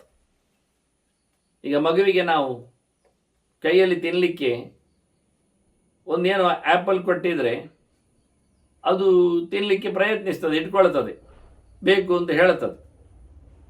ಅದರ ಪಕ್ಕದಲ್ಲಿ ನಾವು ದ್ರಾಕ್ಷಿಯ ಗೊಂಚಲು ತೋರಿಸಿದ್ರೆ ಆಗ ಇದನ್ನು ಬಿಡ್ತದೆ. ಅದು ಪರಾರ್ಥ ಅನುದೃಶ್ಯ ಚ, ಅದಕ್ಕಿಂತ ಉತ್ತಮವಾದದ್ದು ಚಂದವಾದದ್ದು ಕಾಣ್ತಾ ಉಂಟು. ಅದಕ್ಕೆ ಕಂಟೆಂಟ್ಸ್ಗಳೇನು, ಅದರಲ್ಲಿ ಇರತಕ್ಕಂತಹ ಅಂಶಗಳೇನು ಅದಕ್ಕೇನು ಗೊತ್ತಿಲ್ಲ. ಎಲ್ಲಿ ಕ್ಯಾಲ್ಸಿಯಂ ಹೆಚ್ಚು, ಎಲ್ಲಿ ಯಾವುದು ಉಂಟು ಅದೆಲ್ಲ ನೋಡುವುದಿಲ್ಲ. ಅದು ಖಾಲಿ ಒಂದು ಡಿಸೈನ್ ನೋಡ್ತದೆ, ಅದಕ್ಕೆ ಅದು ಪರಿಚಯವೂ ಇಲ್ಲ. ಅದಕ್ಕೆ ನಾವು ಹೇಳಿಬೇಕು ಇದು ದ್ರಾಕ್ಷಿ, ಇದು ಸೇಬು ಅಂತ. ಹಾಗಾಗಿ ಎಷ್ಟು ಸಣ್ಣ ಮಕ್ಕಳಾದರೂ ಒಂದು ಡಿಸೈನಿಗೆ ಅಥವಾ ಇನ್ನೊಂದಕ್ಕೆ ಪದಾರ್ಥ ಅಂದರೆ ಉತ್ತಮ ಅಂತ ಉತ್ತಮ ಅಂತ ಹೇಳಿ ನಾವು ಉತ್ತಮ ಹೇಳೋದು, ಇದು ಲಾಯ್ಕ್ ಉಂಟು ಅಂತ ನಾವು ಹೇಳೋದು. ಅದಕ್ಕೆ ಗೊತ್ತು ರುಚಿಯಲ್ಲಿಯ, ಬಣ್ಣದಲ್ಲಿಯ, ಆಕಾರದಲ್ಲಿಯ, ನೋಟದಲ್ಲಿಯ. ಹಾಗಾಗಿ ಎಂಥದಿಲ್ಲ, ಟೋಟಲಿ ಇನ್ನೊಂದೊಂದು ಅರ್ಥ. ಇನ್ನೊಂದೆಡೆಗೆ ಮನುಷ್ಯ ಸಾಗಬೇಕಾದ್ರೆ ಇದನ್ನು ಬಿಡಬೇಕು, ಮುಂದಿನೆಡೆಗೆ ಹೋಗಬೇಕಾದ್ರೆ ಹಿಂದಿನನ್ನು ದೂಡಬೇಕು, ಉತ್ತಮವನ್ನು ಗೇಯಬೇಕಾದ್ರೆ ಕೆಳಗಿನದನ್ನು ಪರಿತ್ಯಾಗ ನಡೆಸಬೇಕು. ಆದ್ದರಿಂದ ಪರಶಬ್ದಕ್ಕೆ ಸುಮಾರು ಅರ್ಥ ಉಂಟು. ಮತ್ತೆ ನಿಜವಾಗಿ ಅವನು ಯಾವುದರ ಪರ? ಸಾಧನೆಯ ಪರವ, ಸುಖದ ಪರ. ಅದಕ್ಕೋಸ್ಕರ ಇದು ಸುಖ ಅಲ್ಲ, ಇಲ್ಲಿ ಇಲ್ಲ, ಇಷ್ಟೇ. ಹಾಗಾಗಿ ಮೊದಲೇ ಹೇಳಿದ್ದ ಇವ ಗರುಡ, ಸುಖ ಅಂದರೆ ಎಂಥದ್ದು ಮಾರಾಯ, ಮೋಕ್ಷಕ್ಕೆ ಸುಖಕ್ಕೆ ಸುಖ ಹೆಸರು. ಇದೆಲ್ಲ ಉಳಿದವರಿಗೆ ಅದೆಲ್ಲ ಗೊತ್ತಿಲ್ಲ, ಅವರು ದಡ್ರು, ಅವರಿಗೆ ಅರ್ಥ ಆಗುವುದಿಲ್ಲ ಅಂದ. ಊಟದ ಸುಖ ಸುಖ ಅಂತಾನೆ, ನಿದ್ದೆಯ ಸುಖ ಸುಖ ಅಂತಾನೆ, ತಿರುಗುವ ಸುಖ ಸುಖ ಅಂತಾನೆ, 10 ಜನರಲ್ಲಿ ಪಟ್ಟಾಂಗ ಮಾಡು ಸುಖ ಅಂತಾನೆ, ಆಡುವುದು ಸುಖ ಅಂತಾನೆ, ಯಾವುದು ಅಲ್ಲ. ಹಾಗಾಗಿ ನಿಜವಾದ ಸುಖ ಮೋಕ್ಷ ಅಂತಾನೆ, ಬಿಟ್ಟು ಹೋಗ್ಲಿಕ್ಕೆ ಉಂಟು, ಬಿಟ್ಟು ಹೋಗಬೇಕು ಅಂತ. ಮತ್ತು ಪರ ಅಂದರೆ ಉತ್ತಮ, ಬೇರೆ, ಅಷ್ಟು ಮಾತ್ರ ಅಲ್ಲ. ಪರ ಅಂದರೆ ಪರಮಾತ್ಮ ಅಂತಲೂ ಅರ್ಥ, ದೇವರು ಅಂತ ಅರ್ಥ. ಹಾಗೆಂದ ಪರಾರ್ಥಂ ಅಂತಾನೆ. ದೇವರ ಮೊದಲು ಹಾಗೆ ಹೇಳೋದು, ಬೇರೆ ಅಂತ ಹೇಳುವುದು, ಒಳ್ಳೆಯದು ಅಂತ ಹೇಳುವುದು, ಆಚಿನದ್ದು ಅಂತ ಹೇಳುವುದು, ಇಲ್ಲಿಯದ್ದಲ್ಲ ಅಂತ ಎನ್ನುವುದು. ಕೊನೆಗೆ ಯಾವುದಕ್ಕೂ ಒಪ್ಪದಿದ್ದಾಗ ಪರ ಅಂದರೆ ದೇವರು ಹೇಳೋದು, ದೇವರಿಗಾಗಿ ಹೋಗುವುದು, ಆಗ ಮಾತಾಡಲಿಕ್ಕೆ ಬರುವುದಿಲ್ಲ. ದೇವರನ್ನು ನೋಡಲು ಹೊರಡು ಅಂತ. ಆದ್ರಿಂದ ಒಟ್ಟಿರತಕ್ಕ ಸಂಗತಿಯನ್ನು ಬಿಡ್ಲಿಕ್ಕೆ ಬರ್ತದೆ, ಬಿಡ್ಲಿಕ್ಕೆ ಉಂಟು ಅಂತಾನೆ, ಬಿಡಬೇಕು ಅಂತಾನೆ. ಪುರಾಣಗಳು ಅಂದಾಗ ಈ ಸಾಧನೆಗಳನ್ನು ಬಹಳಷ್ಟು ಮಟ್ಟಿನಲ್ಲಿ ವೇದವ್ಯಾಸರು ಪುರಾಣಗಳಲ್ಲಿ ಹೇಳುತ್ತಾರೆ ಹೇಗಿರುತ್ತದೆ ಅಂತ. ಆಗ ಸಜಾಯೋವ ವಿಜಾಯೋವ ಅಂತಾನೆ. ಹೆಂಡತಿ ಬರ್ತೇನೆ ಅಂತ ಹಠ ಮಾಡಿದರೆ ಒಟ್ಟಿಗೆ ಹೋಗ್ಲಿ ಅಂತಾನೆ. ಆದರೆ ಹೆಂಡತಿಯಾಗಿರುವುದಿಲ್ಲ, ಅವನು ದೇವರ ಚಿಂತನೆ. ಈಗ ಧೃತರಾಷ್ಟ್ರ ಗಾಂಧಾರಿ ಒಟ್ಟಿಗೆ ಹೋಗಿದ್ದ, ಮಾದ್ರಿ ಪಾಂಡುವಿನ ಜೊತೆಯಲ್ಲಿ ಹೋಗಿಬಿಟ್ಲ ಅಂದಾಗ ಕುಂತಿ ಉಳ್ಕೊಂಡ್ಲು ಮಕ್ಕಳಿಗಾಗಿ ಅಂತ. ಅದನ್ನು ಮಕ್ಕಳಿಗಾಗಿ ತಾಯಿ ಉಳಿಯುವುದೇನು ದೊಡ್ಡ ಸಂಗತಿ ಅಲ್ಲ ಅಂತಲ್ಲ, ಅದಾಗುವುದಿಲ್ಲ, ಆಗ್ತದೆ. ಪಾಂಡವರಿಗಾಗಿಯೇ ತಾಯಿ ಕೂತಿದ್ಲು ಕುಂತಿ. ಹಾಗೆ ಅಂತೇಳಿ ಕುಂತಿ ಮಕ್ಕಳಲ್ಲೇ ಕೂತ್ಕೊಳ್ಳಿಲ್ಲ, ಅವರು ಅರಸೊತ್ತಿಗೆ ನೇರಿದಾಗಿ ಇವಳು ಹೊರಟೋಗಿದ್ದಾಳೆ ಗಾಂಧಾರಿ ಧೃತರಾಷ್ಟ್ರ ಜೊತೆಯಲ್ಲಿ. ಹಾಗಾಗಿ ಅವರವರ ಸಾಧನೆ ಅವರವರಿಗಿದೆ. ಗಾರ್ಗಿ ವಾಚಕ್ರಮಿಗಳಿಗೆ ಯಾಜ್ಞವಲ್ಕ್ಯ ಮತ್ತೆ ಸಂಪತ್ತನ್ನು ಪಾಲು ಮಾಡಿಕೊಡ್ತೇನೆ, ನಾನು ದೇವರೆಡೆಗೆ ಹೋಗ್ತೇನೆ ಅಂದಾಗ ದೇವರೆಡೆಗೆ ಹೇಳಲಿಲ್ಲ, ನಾನು ಹೋಗ್ತೇನೆ, ನಿಮಗೆ ನನ್ನದು ಸಂಪತ್ತು ಪಾಲು ಮಾಡಿಕೊಡ್ತೇನೆ. ಆಗ ಅವಳು ಕೇಳಿದ್ಲು, ಹೌದಾ, ಪಾಲು ಮಾಡಿಕೊಟ್ಟು ಹೋಗ್ತೀರಾ, ಮತ್ತೆ ನೀವು ಪಡೆಯುವ ಸೊತ್ತಿನಲ್ಲಿ ನಮಗೆ ಪಾಲಿಲ್ವಾ? ಉಂಟಲ್ಲ, ಹಾಗಾದರೆ ಅದು ಕೊಡಿ ನಮಗೆ. ಇದು ಯಾಕೆ, ಇದು ಬರ್ತದ ಹಿಂದಕ್ಕೆ? ಇಲ್ಲಲ್ಲ, ಹಿಂದಕ್ಕೆ ಬರುವ ಸೊತ್ತು ಯಾವುದು? ಆದ್ದರಿಂದ ನಾವು ವೇದಾಂತ ವಿದ್ಯೆಗೆ, ಬ್ರಹ್ಮವಿದ್ಯೆಗೆ, ಭಗವಂತನ ಚಿಂತನೆಗೆ ನಾವು ಬರ್ತೇವೆ ಅಂತ ಅವಳು ಹೊರಟಿದ್ದ. ಅದರಿಂದ ಇಲ್ಲ ಅಲ್ಲ, ಅದಕ್ಕೆ ಅವರು ಅನಧಿಕಾರಿಗಳು ಅಲ್ಲ. ಮಕ್ಕಳ ಮೇಲೆ ಪ್ರೀತಿ ಇದ್ದದ್ದನ್ನು ನೋಡಿ ಅಂದ, ಪುತ್ರವತ್ಸಲಾಂ ಜ್ಞಾತ್ವ ಅಂತ. ತಿಳ್ಕೋ, ಬರ್ಲಿಕ್ಕಿಷ್ಟವ ಇರ್ಲಿಕ್ಕಿಷ್ಟವ ನೋಡು. ಹೆಚ್ಚಾಗಿ ಇರ್ಲಿಕ್ಕೆ ಇಷ್ಟಪಡ್ತಾರೆ, ಬರಲಿಕ್ಕೆಲ್ಲ ಅಲ್ಲ. ಈಗೆಲ್ಲ ದುಡಿದಾಯಿತು, ಬೇಕಾದಷ್ಟು ಕಷ್ಟಪಟ್ಟಾಯಿತು, ಈಗ ಆರಾಮವಾಗಿ ಇರಲಿಕ್ಕೆ ಆಗ್ತದೆ ಎಂದು ಇರ್ತಾರೆ, ಮಕ್ಕಳು ಚೆನ್ನಾಗಿ ನೋಡಿಕೊಳ್ತಾರೆ ಅಂತ. ಹಾಗಾಗಿ ಮಕ್ಕಳಲ್ಲಿನ ಸುಖವನ್ನು ಪಡೀಲಿಕ್ಕೆ ಇಷ್ಟು ಒದ್ದಾಟ ಪಟ್ಟಾಗಿದೆ ಹೇಳಿ, ಸರಿ, ಹೇಗೆ ಉಂಟೋ ಹಾಗೆ ಅಂತ. ಆದರೆ ಹೋದ ಬಳಿಕವೂ, ಕಟ್ಟಿಕೊಂಡ ಬಳಿಕವೂ ಅಲ್ಲಿ ಮತ್ತೆ ಪುನಃ ಹೆಂಡತಿ ಅಂತೇಳಿ ಆಸೆ ತೋರಿಸುತ್ತ ಅದು ಇರಲಿಕ್ಕೆ ಆಗುವುದಿಲ್ಲ. ಸಾಧನೆ ಇಬ್ಬರದ್ದು ಪ್ರತ್ಯೇಕವಾದ ಸಾಧನೆಗಳು, ಕೇವಲ ದೇವರ ಹೆಸರಿನಲ್ಲಿ ಆಗತಕ್ಕಂಥ ಕೆಲಸಗಳು. ಹೀಗೆ ಬಹಳ ಸುಂದರವಾಗಿ, ಸಪೋರ್ಟಿವ್ ಆಗಿ, ಸಹಾಯಕವಾಗಿ ಯಾರು ಇರಬಹುದು. ಶಿಷ್ಯನು ಇದ್ದಾಗ ಹೆಂಡತಿಯೂ ಆಗ್ತದೆ, ಮಗನೂ ಆಗ್ತದೆ. ಹಾಗಾಗಿ ಅದನ್ನು ಮಗ ಅಂತ ಹೇಳಿಕೊಂಡು ನೋಡುವುದಲ್ಲ, ಹೆಂಡತಿ ಅಂತ ನೋಡಿಕೊಳ್ಳುವುದು ಅಲ್ಲ. ಹೀಗೆ ಪ್ರತ್ಯೇಕವಾದ ಮತ್ತೊಂದು ಪ್ರಶ್ನೆ ಬರುವುದು, ಹೆಂಡತಿಗೇನು ಸಾಧನೆ ಅಂತ, ಅವಳು ಇಂಡಿವಿಜುವಲ ಅಂತ. ಅದಲ್ಲ ಎನ್ನುವುದು ಮುಂದಿನ ಕೆಲವು ಪರ್ವಗಳಲ್ಲಿ ನಾನು ಮಾತಾಡ್ತೇನೆ. ವೇದವ್ಯಾಸರು ಕೊಟ್ಟಾಗ ಅದರ ಸ್ತ್ರೀ ಧರ್ಮದ ಬಗ್ಗೆ ನಿಷ್ಠುರವಾದ ಚಿಂತನೆಗಳು ಮುಂದೆ ಕೇಳುವ. ಇಲ್ಲಿಷ್ಟು ಸಾಕು, ಇಲ್ಲಿಷ್ಟು ವಿವರಣೆಗಳು ಸಾಕು. ಅಂದರೆ ಅವಳು ಹೇಗೆ ಮತ್ತೆ ಇಂಡಿವಿಜುವಲ್ ಉಪಾಸನೆಯೋ ಅದು ಅವಳು ಗಂಡ ಅಂತ ಉಪಾಸನೆ ಮಾಡ್ತಾಳೋ ಎನ್ನುವ ಪ್ರಶ್ನೆ ಉಳಿತದೆ ಕಾಡಿನಲ್ಲಿ ಮತ್ತೆ ಬಂದಿದ್ರೆ. ಇಲ್ಲಿ ಯಾರು ಬರುವುದಿಲ್ಲ, ಎದುರುದು ಬೇಡ ನೀವು. ಅಲ್ಲ, ಹೋಗುವುದೇ ಇಲ್ಲ ಮತ್ತೆ ಬರುವುದಿಲ್ಲ, ಅದು ಸತ್ಯವೇ. ಹಾಗಾಗಿ ತಿಳ್ಕೊಳ್ಳಿಕ್ಕಂತೂ ಸಿಕ್ಕಿದ್ದಲ್ಲ, ಮೊದಲು ತಿಳ್ಕೊಳ್ಳಿ. ಎಲ್ಲಿಯಾದರೂ ಹೋಗ್ಲಿಕ್ಕೆ ಬಂದರೆ ಹೋಗ್ಲಿಕ್ಕಾದ್ರೆ ಅನ್ನುವ. ಇಲ್ಲಿಯೋ 99% ಮತ್ತೆ ಪುನಃ ಅದು ಕಮ್ಮಿಯಲ್ಲಿ ಇಲ್ಲದೆ ಇದ್ದರೂ ಒಂದೊಮ್ಮೆ ಪಾಕ್ಷಿಕೋಪಿ ಅಂತ ಹೇಳಿದಾಗ ಇಲ್ಲಿಯೋ ಒಂದು 0.0001% ಅಲ್ಲಿ ಆದರೂ ಹೋಗು ಮನಸ್ಸಾದರೆ ಅಂತ ಇದ್ರೆ ಏನು ತಿಳ್ಕೊಂಡಿರುವಂತ ಏನು ತಪ್ಪಿಲ್ಲಲ್ಲ. ಹಾಗಾಗಿ ಗರುಡ ಭಾಳ ಚಂದ ಉತ್ತರ ಕೊಟ್ಟ. ಅಲ್ಲ, ಅದು ಏನಿಲ್ಲ ಹೇಳ್ತಾನವ. ಇಂದ್ರಿಯಾರ್ಥಾನ್ ತ್ವಂ ಅನುಭೂಯ ಯಥಾವಿಧಿ ಅಂತಾನೆ. ಮೊದಲು ಊಟ ಮುಗಿಸು ಮಾರಾಯ ಅಂತ. ಬಿಟ್ಟು ಹೋಗ್ಲಿಕ್ಕೆ ಬರ್ತದ ಇಲ್ವ ಹೇಳಲಿಕ್ಕೆ ಹೇಳ್ತಾನೆ. ಎಲ್ಲ ಇಂದ್ರಿಯಗಳಲ್ಲಿ ಎಲ್ಲ ವಿಷಯಗಳನ್ನು ಚೆನ್ನಾಗಿ ಅನುಭವಿಸಿ ಬೇಕಾದಾಗೆ ಶಾಸ್ತ್ರೋಕ್ತವಾಗಿ ಅದನ್ನೆಲ್ಲ ತಿಂದು ತೇಗಿ ಕೈ ತೊಳೆದು ಹೊರಡುದು ಮತ್ತೆ ಅಷ್ಟೆ. ತಿನ್ನುವಾಗ ಆಸೆ ಇರ್ತದೆ ವಸ್ತುವಿನ ಮೇಲೆ, ಅದರ ಹಾಗೆ ಬಟ್ಟಲಿನ ಮೇಲೆಯೂ ಎಲೆಯ ಮೇಲೆಯೂ ಪರಿಕರದ ಮೇಲೆಯೂ ಬಹಳ ಇಷ್ಟದಲ್ಲಿ ನಾವು ಬಹಳ ಗೌಜಿಯಲ್ಲಿ ಊಟ ಮಾಡಿದ ನಂತರ ಮತ್ತೆ ಎಲೆ ಎಸೆಯುವುದೇ, ಅದರ ಮೇಲೆ ಮತ್ತೆ ವ್ಯಾಮೋಹ ಇಲ್ಲ, ತಟ್ಟೆ ಬಿಟ್ಟು ಏಳುವುದೇ, ಅದರ ಬಗ್ಗೆ ಏನು ಕುಟ್ಲಿಕ್ಕಿಲ್ಲ. ಮತ್ತೆ ಊಟ ಮಾಡಿ ಕಂಡಾ ಬಟ್ಟೆ ಆಚೆ ಈಚೆ ಬೆರಳೆಡೆ ಬೆರಳು ಪರಿಮಳ ಹಾಗೆ ಸೊತ್ತು ಇದ್ದಾಗ ಕೊನೆಗೆ ಕೈ ತೊಳೆಯುವುದೇ. ನೋಡಿ, ಬಿಟ್ಟೇಳುವುದು ತಟ್ಟೆ, ಕೈ ತೊಳೆದು ಹಾಕುವುದು, ಆ ನಂತರ ಹೊಟ್ಟೆಗೆ ಹೋಗಿ ಸೇರಿಯಾಗಿದೆ, ಮತ್ತೆ ಯೋಚನೆ ಇಲ್ಲ, ಕಣ್ಣಿಗೆ ಕಾಣುವುದು ಇಲ್ಲ. ಈಗ ಬಗೆ ಬಗೆ ಕಾಣುತ್ತಾ ಇತ್ತು ಎಲೆಯಲ್ಲಿ, ಈಗ ಏನು ಕಾಣುವುದು ಇಲ್ಲ, ಮುಗಿದೋಯ್ತು, ಅನುಭವ ಆಯಿತು. ಇನ್ನು ಬೇಕಂದ್ರೆ ಬೇಡ ಅಂತೇವೆ ನಾವು. ಎಲೆಗೆ ಹಾಕ್ಲಿಕ್ಕೆ ತಂದರೆ ದಮ್ಮಯ್ಯ ಬೇಡ ಅಂತೇವೆ, ಮಂಡೆ ಅಡ್ಡ ಮಾಡ್ತೇವೆ, ಹೊಟ್ಟೆ ಅಡ್ಡಕ್ಕೆ ತರ್ತೇವೆ, ಬೆನ್ನು ಬಗ್ಗಿಸ್ತೇವೆ, ಕೈ ದೂಡ್ತೇವೆ. ಹಾಗಾಗಿ ಅನುಭೂಯ ಅಂತಾನೆ, ಪೂರ ಅದರ ಬೆನ್ನೆಯಿಂದ ನಿಂತು ಯಥಾವಿಧಿ ವಿದ್ಯುಕ್ತವಾಗಿ ಅದನ್ನೆಲ್ಲ ಅನುಭವಿಸಿಕೊಂಡು ಸಂಪೂರ್ಣವಾಗಿ ಅವನದನ್ನು ಏನು ನೆಕ್ಕಿ ತಿಂದು ತೇಗಿ, ಒಮ್ಮೆ ತೇಗುವಂತ ಮತ್ತೆ ಮುಗಿದು ಹೇಳುವುದೇ. ಹಾಗಾಗಿ ಬಹಳ ಚೆನ್ನಾಗಿ ಹೇಳ್ತಾನೆ, ಕೃತ ಕೌತೂಹಲಸ್ತೇಷು ಮುಕ್ತ ಚರ ಯಥಾ ಸುಖ. ಆರಾಮವಾಗಿ ಮತ್ತೆ ಅದನ್ನು ಅಲ್ಲೇ ಬಿಟ್ಟು ಹೋಗು. ಎಲೆ ಎತ್ತಿಲಿಕ್ಕೂ ಇಲ್ಲ, ಎಲೆ ನೋಡ್ಲಿಕ್ಕೂ ಇಲ್ಲ, ಅಯ್ಯೋ ಎಲೆ ಹೇಳಲಿಕ್ಕೂ ಇಲ್ಲ. ಎಷ್ಟು ಆರಾಮ ಓಡುವುದರಲ್ಲಿ, ಏಳುವುದರಲ್ಲಿ, ಕೈ ತೊಳೆಯುವುದರಲ್ಲಿ. ನೋಡಿ, ಅದನ್ನೇ ಉಲ್ಲೇಖ ಮಾಡಿದ್ದಾನೆ. ಇದನ್ನು ಅನುಭವಿಸಿದ ಎಲ್ಲ ಇಂದ್ರಿಯಗಳಲ್ಲಿ ಆಸ್ವಾದವನ್ನು ಮಾಡಿ, ಕಣ್ಣಿನಲ್ಲಿ ನೋಡು ನೋಡು ನೋಡು ಆಯ್ತಲ್ಲ, ಕೈಯಲ್ಲಿ ಮುಟ್ಟು ಮುಟ್ಟು ಮುಟ್ಟು ಆಯ್ತಲ್ಲ, ಹಾಗೆ ಎಲ್ಲವನ್ನು ಇಂದ್ರಿಯಗಳಲ್ಲಿ ಇರತಕ್ಕಂಥ ವ್ಯವಸ್ಥೆಯನ್ನು ಮಾಡಿ ಕೃತ ಕೌತೂಹಲ, ಅಲ್ಲಿರತಕ್ಕಂಥ ಬಹಳ ಕುತೂಹಲಕರನಾಗಿ ನೋಡಿಕೊಂಡು ಅದ್ಭುತವಾದ ಸೃಷ್ಟಿಯಲ್ಲಿನ ಎಲ್ಲ ಆಸೆಗಳನ್ನೆಲ್ಲ ತೀರಿಸಿಕೊಂಡು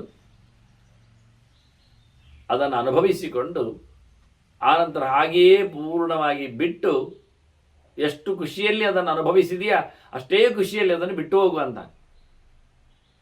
ಉಪಪತ್ಯ ಉಪಲಬ್ಧೇಶು ಲೋಕೇಶು ಚ ಸಮೋಭವ. ಅಲ್ಲ, ನನಗೆ ಪೂರ ಆಗಲಿಲ್ಲ ಅಂತ ಕೆಲವರು ಹೇಳಬಹುದು, ಸಿಗಲಿಲ್ಲ ಅಂತ ತಿಳಿಸಬಹುದು, ಅದು ಸ್ವಲ್ಪ ಬಾಕಿ ಇತ್ತು ಹೇಳಬಹುದು. ನಿನಗೆ ಸಿಕ್ಕಿದ್ದರಲ್ಲಿ ನೀನು ತೃಪ್ತಿಯನ್ನು ಪಡಬೇಕೆನ್ನುವುದು ಮೊದಲು ಮಾಡಿಕೊಳ್ಳಿಕ್ಕೆ. ಇದಷ್ಟು ವಿಷಯ ಸತ್ಯ. ನಿನ್ನ ಬಟ್ಟಲಿನದ್ದು ನಿನಗೆ ತಿನ್ನಲಿಕ್ಕೆ ಬರುವಂಥದ್ದು ಹೊರತು ಇನ್ನೊಬ್ಬರ ತಟ್ಟೆದು ನಿನಗೆ ತಿನ್ನಲಿಕ್ಕೆ ಆಗುವುದಿಲ್ಲ.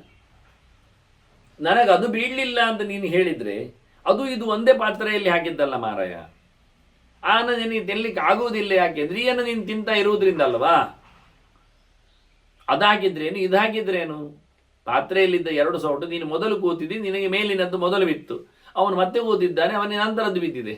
ಅದನ್ನು ಆಚೀಚೆ ಮಾಡಿದರೂ ಆಗುವುದಿಷ್ಟೇ ತೃಪ್ತಿ.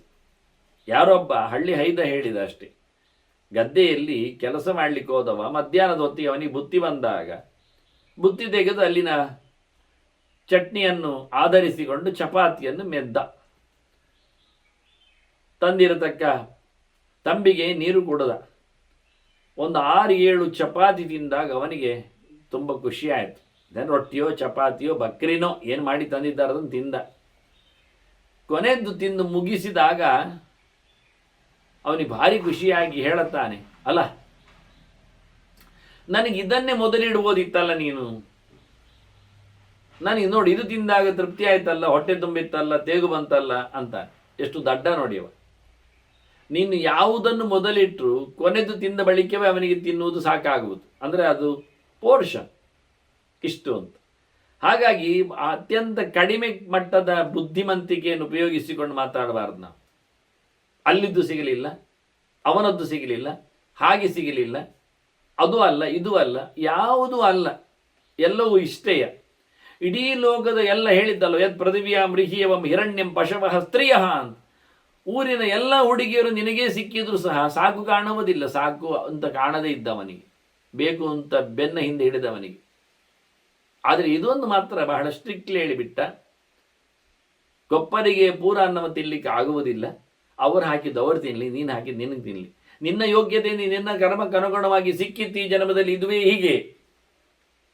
ಈ ಮನೆ, ಈ ವಠಾರ, ಈ ಹೆಂಡತಿ ಮಕ್ಕಳು, ಈ ಸಂಸಾರ, ಈ ಬಂಧು ಬಳಗ, ಈ ಊರು, ಈ ಜಾತ್ರೆ, ಇಷ್ಟಕ್ಕಿಷ್ಟೇ, ಇದರ ಆಚೆಗೆ ಆಗುವುದಿಲ್ಲ.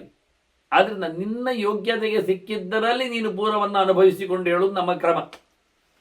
ಅದನ್ನು ಗಟ್ಟಿ ಮಾಡಿದು. ಉಪಪತ್ಯೋಪಲಬ್ಧೇಶು ಲೋಕೇಶು ಚ ಸಮೋಭವ. ಹಾಗೆ ಎಲ್ಲ ಕಡೆಯಲ್ಲಿ ಒಂದೇ ನಮೂನೆ ನೀನು ನೋಡುದು, ಅವರದ್ದು ಅವರಿಗೆ, ಅವರದ್ದು ಹಾಗೆ, ಇಷ್ಟೇ. ಅದನ್ನು ತಂದರೂ ಇಷ್ಟೇ ಆಗುವುದು, ಇದನ್ನು ಹೋದರೂ ಅಷ್ಟೇ ಆಗುವುದು. ಅಂದರೆ ಎಲ್ಲರಿಗೂ ಎಲ್ಲ ಪ್ರಕಾರದಲ್ಲಿಯೂ ಒಂದೇ ರೀತಿಯಾದಂತಹ ಚಿಂತನೆಯನ್ನು ಮಾಡುವ ಸಮಯೋಗಿ ನಿನ್ನಾಗಬೇಕು. ನೀನು ಸಮಯೋಗಿಯಾಗಿ ಹೊರಡಬೇಕು. ಅಸಮನಾಗಿ ವಿಷಮನಾಗಿ ಹೋಗಲಿಕ್ಕೆ ಬರೋದಿಲ್ಲ. ಅಲ್ಲ ಹೋದರೆ ಮತ್ತೆ ಎಂಥದಿಲ್ಲ ಮಾರಾಯ. ಮುಕ್ತಾಹ ವೀತಭಯಾಹ ಲೋಕೆ ಚರಂತಿ ಸುಖಿನೋ ನರಾಹ. ಬಿಟ್ಟೋದವನಿಗೆ ಆರಾಮವಾದಂಥ ನಿದ್ದೆ ಬರ್ತದೆ. ಯಾಕೆ? ಯಾರ ಮೇಲೆ ಯೋಚನೆ ಇಲ್ಲ. ಈಗ ಬ್ಲ್ಯಾಂಕ್ ಅವನತ್ತು. ಇಷ್ಟರವರೆಗೆ ಎಂತ ಆಗ್ತದೋ ಏನೋ, ನನ್ನನ್ನು ನಂಬಿ ಹೀಗಿದ್ದಾರೆ, ಹಾಗಾಗ್ತದೋ ಹೇಗೋ ಅಂತ. ಈಗ ಅವನಿಗೆ ಯಾರು ಇಲ್ಲ, ಶೂನ್ಯ ಅವನ ಮನಪಟಲದಲ್ಲಿ, ಅವನೊಬ್ಬನೇ. ಹಾಗಾಗಿ ಅವನಿಗೆ ಯಾರ ಹೆದರಿಕೆ ಇಲ್ಲ, ನಿರ್ಭಯನಾಗಿರುತ್ತಾನೆ, ಆರಾಮವಾಗಿರುತ್ತಾನೆ. ಹೊರಟು ಹೋಗುವುದರಷ್ಟೇ ಮುಖ್ಯ. ಹೋದ ನಂತರ ಗಮ್ಮತ್ತು, ತುಂಬ ಆರಾಮ. ಕಾಡಿನೊಳಗೆ ಹೋದ ಬಳಿಕ ದಾರಿ ಕಾಣುತ್ತದೆ, ಸಿಗ್ತದೆ, ಹೋಗ್ಲಿಕ್ಕೆ ಆಗ್ತದೆ. ಹೋಗುವುದು ಮೊದಲು, ಒಳಗೆ ಹೋಗು, ಎಂಟರ್, ಮತ್ತೆ ನೋಡು ಅಂತ. ಆಗ ಭಯ ಹೋಗ್ತದೆ ತನ್ನಷ್ಟೇ. ಹೋಗ್ಲಿಕ್ಕೆ ಮಾತ್ರ ಹೆದರಿಕೆ. ಹೋದ ನಂತರ ಏನಿಲ್ಲ, ಒಳಗೋದ ನಂತರ ಬುಕ್ಕು ಧೈರ್ಯ ಒಳಗೆ ಬರ್ತದೆ ಸೀದಾ. ಸಕ್ತಭಾವಾಹ ವಿನಶ್ಯಂತಿ.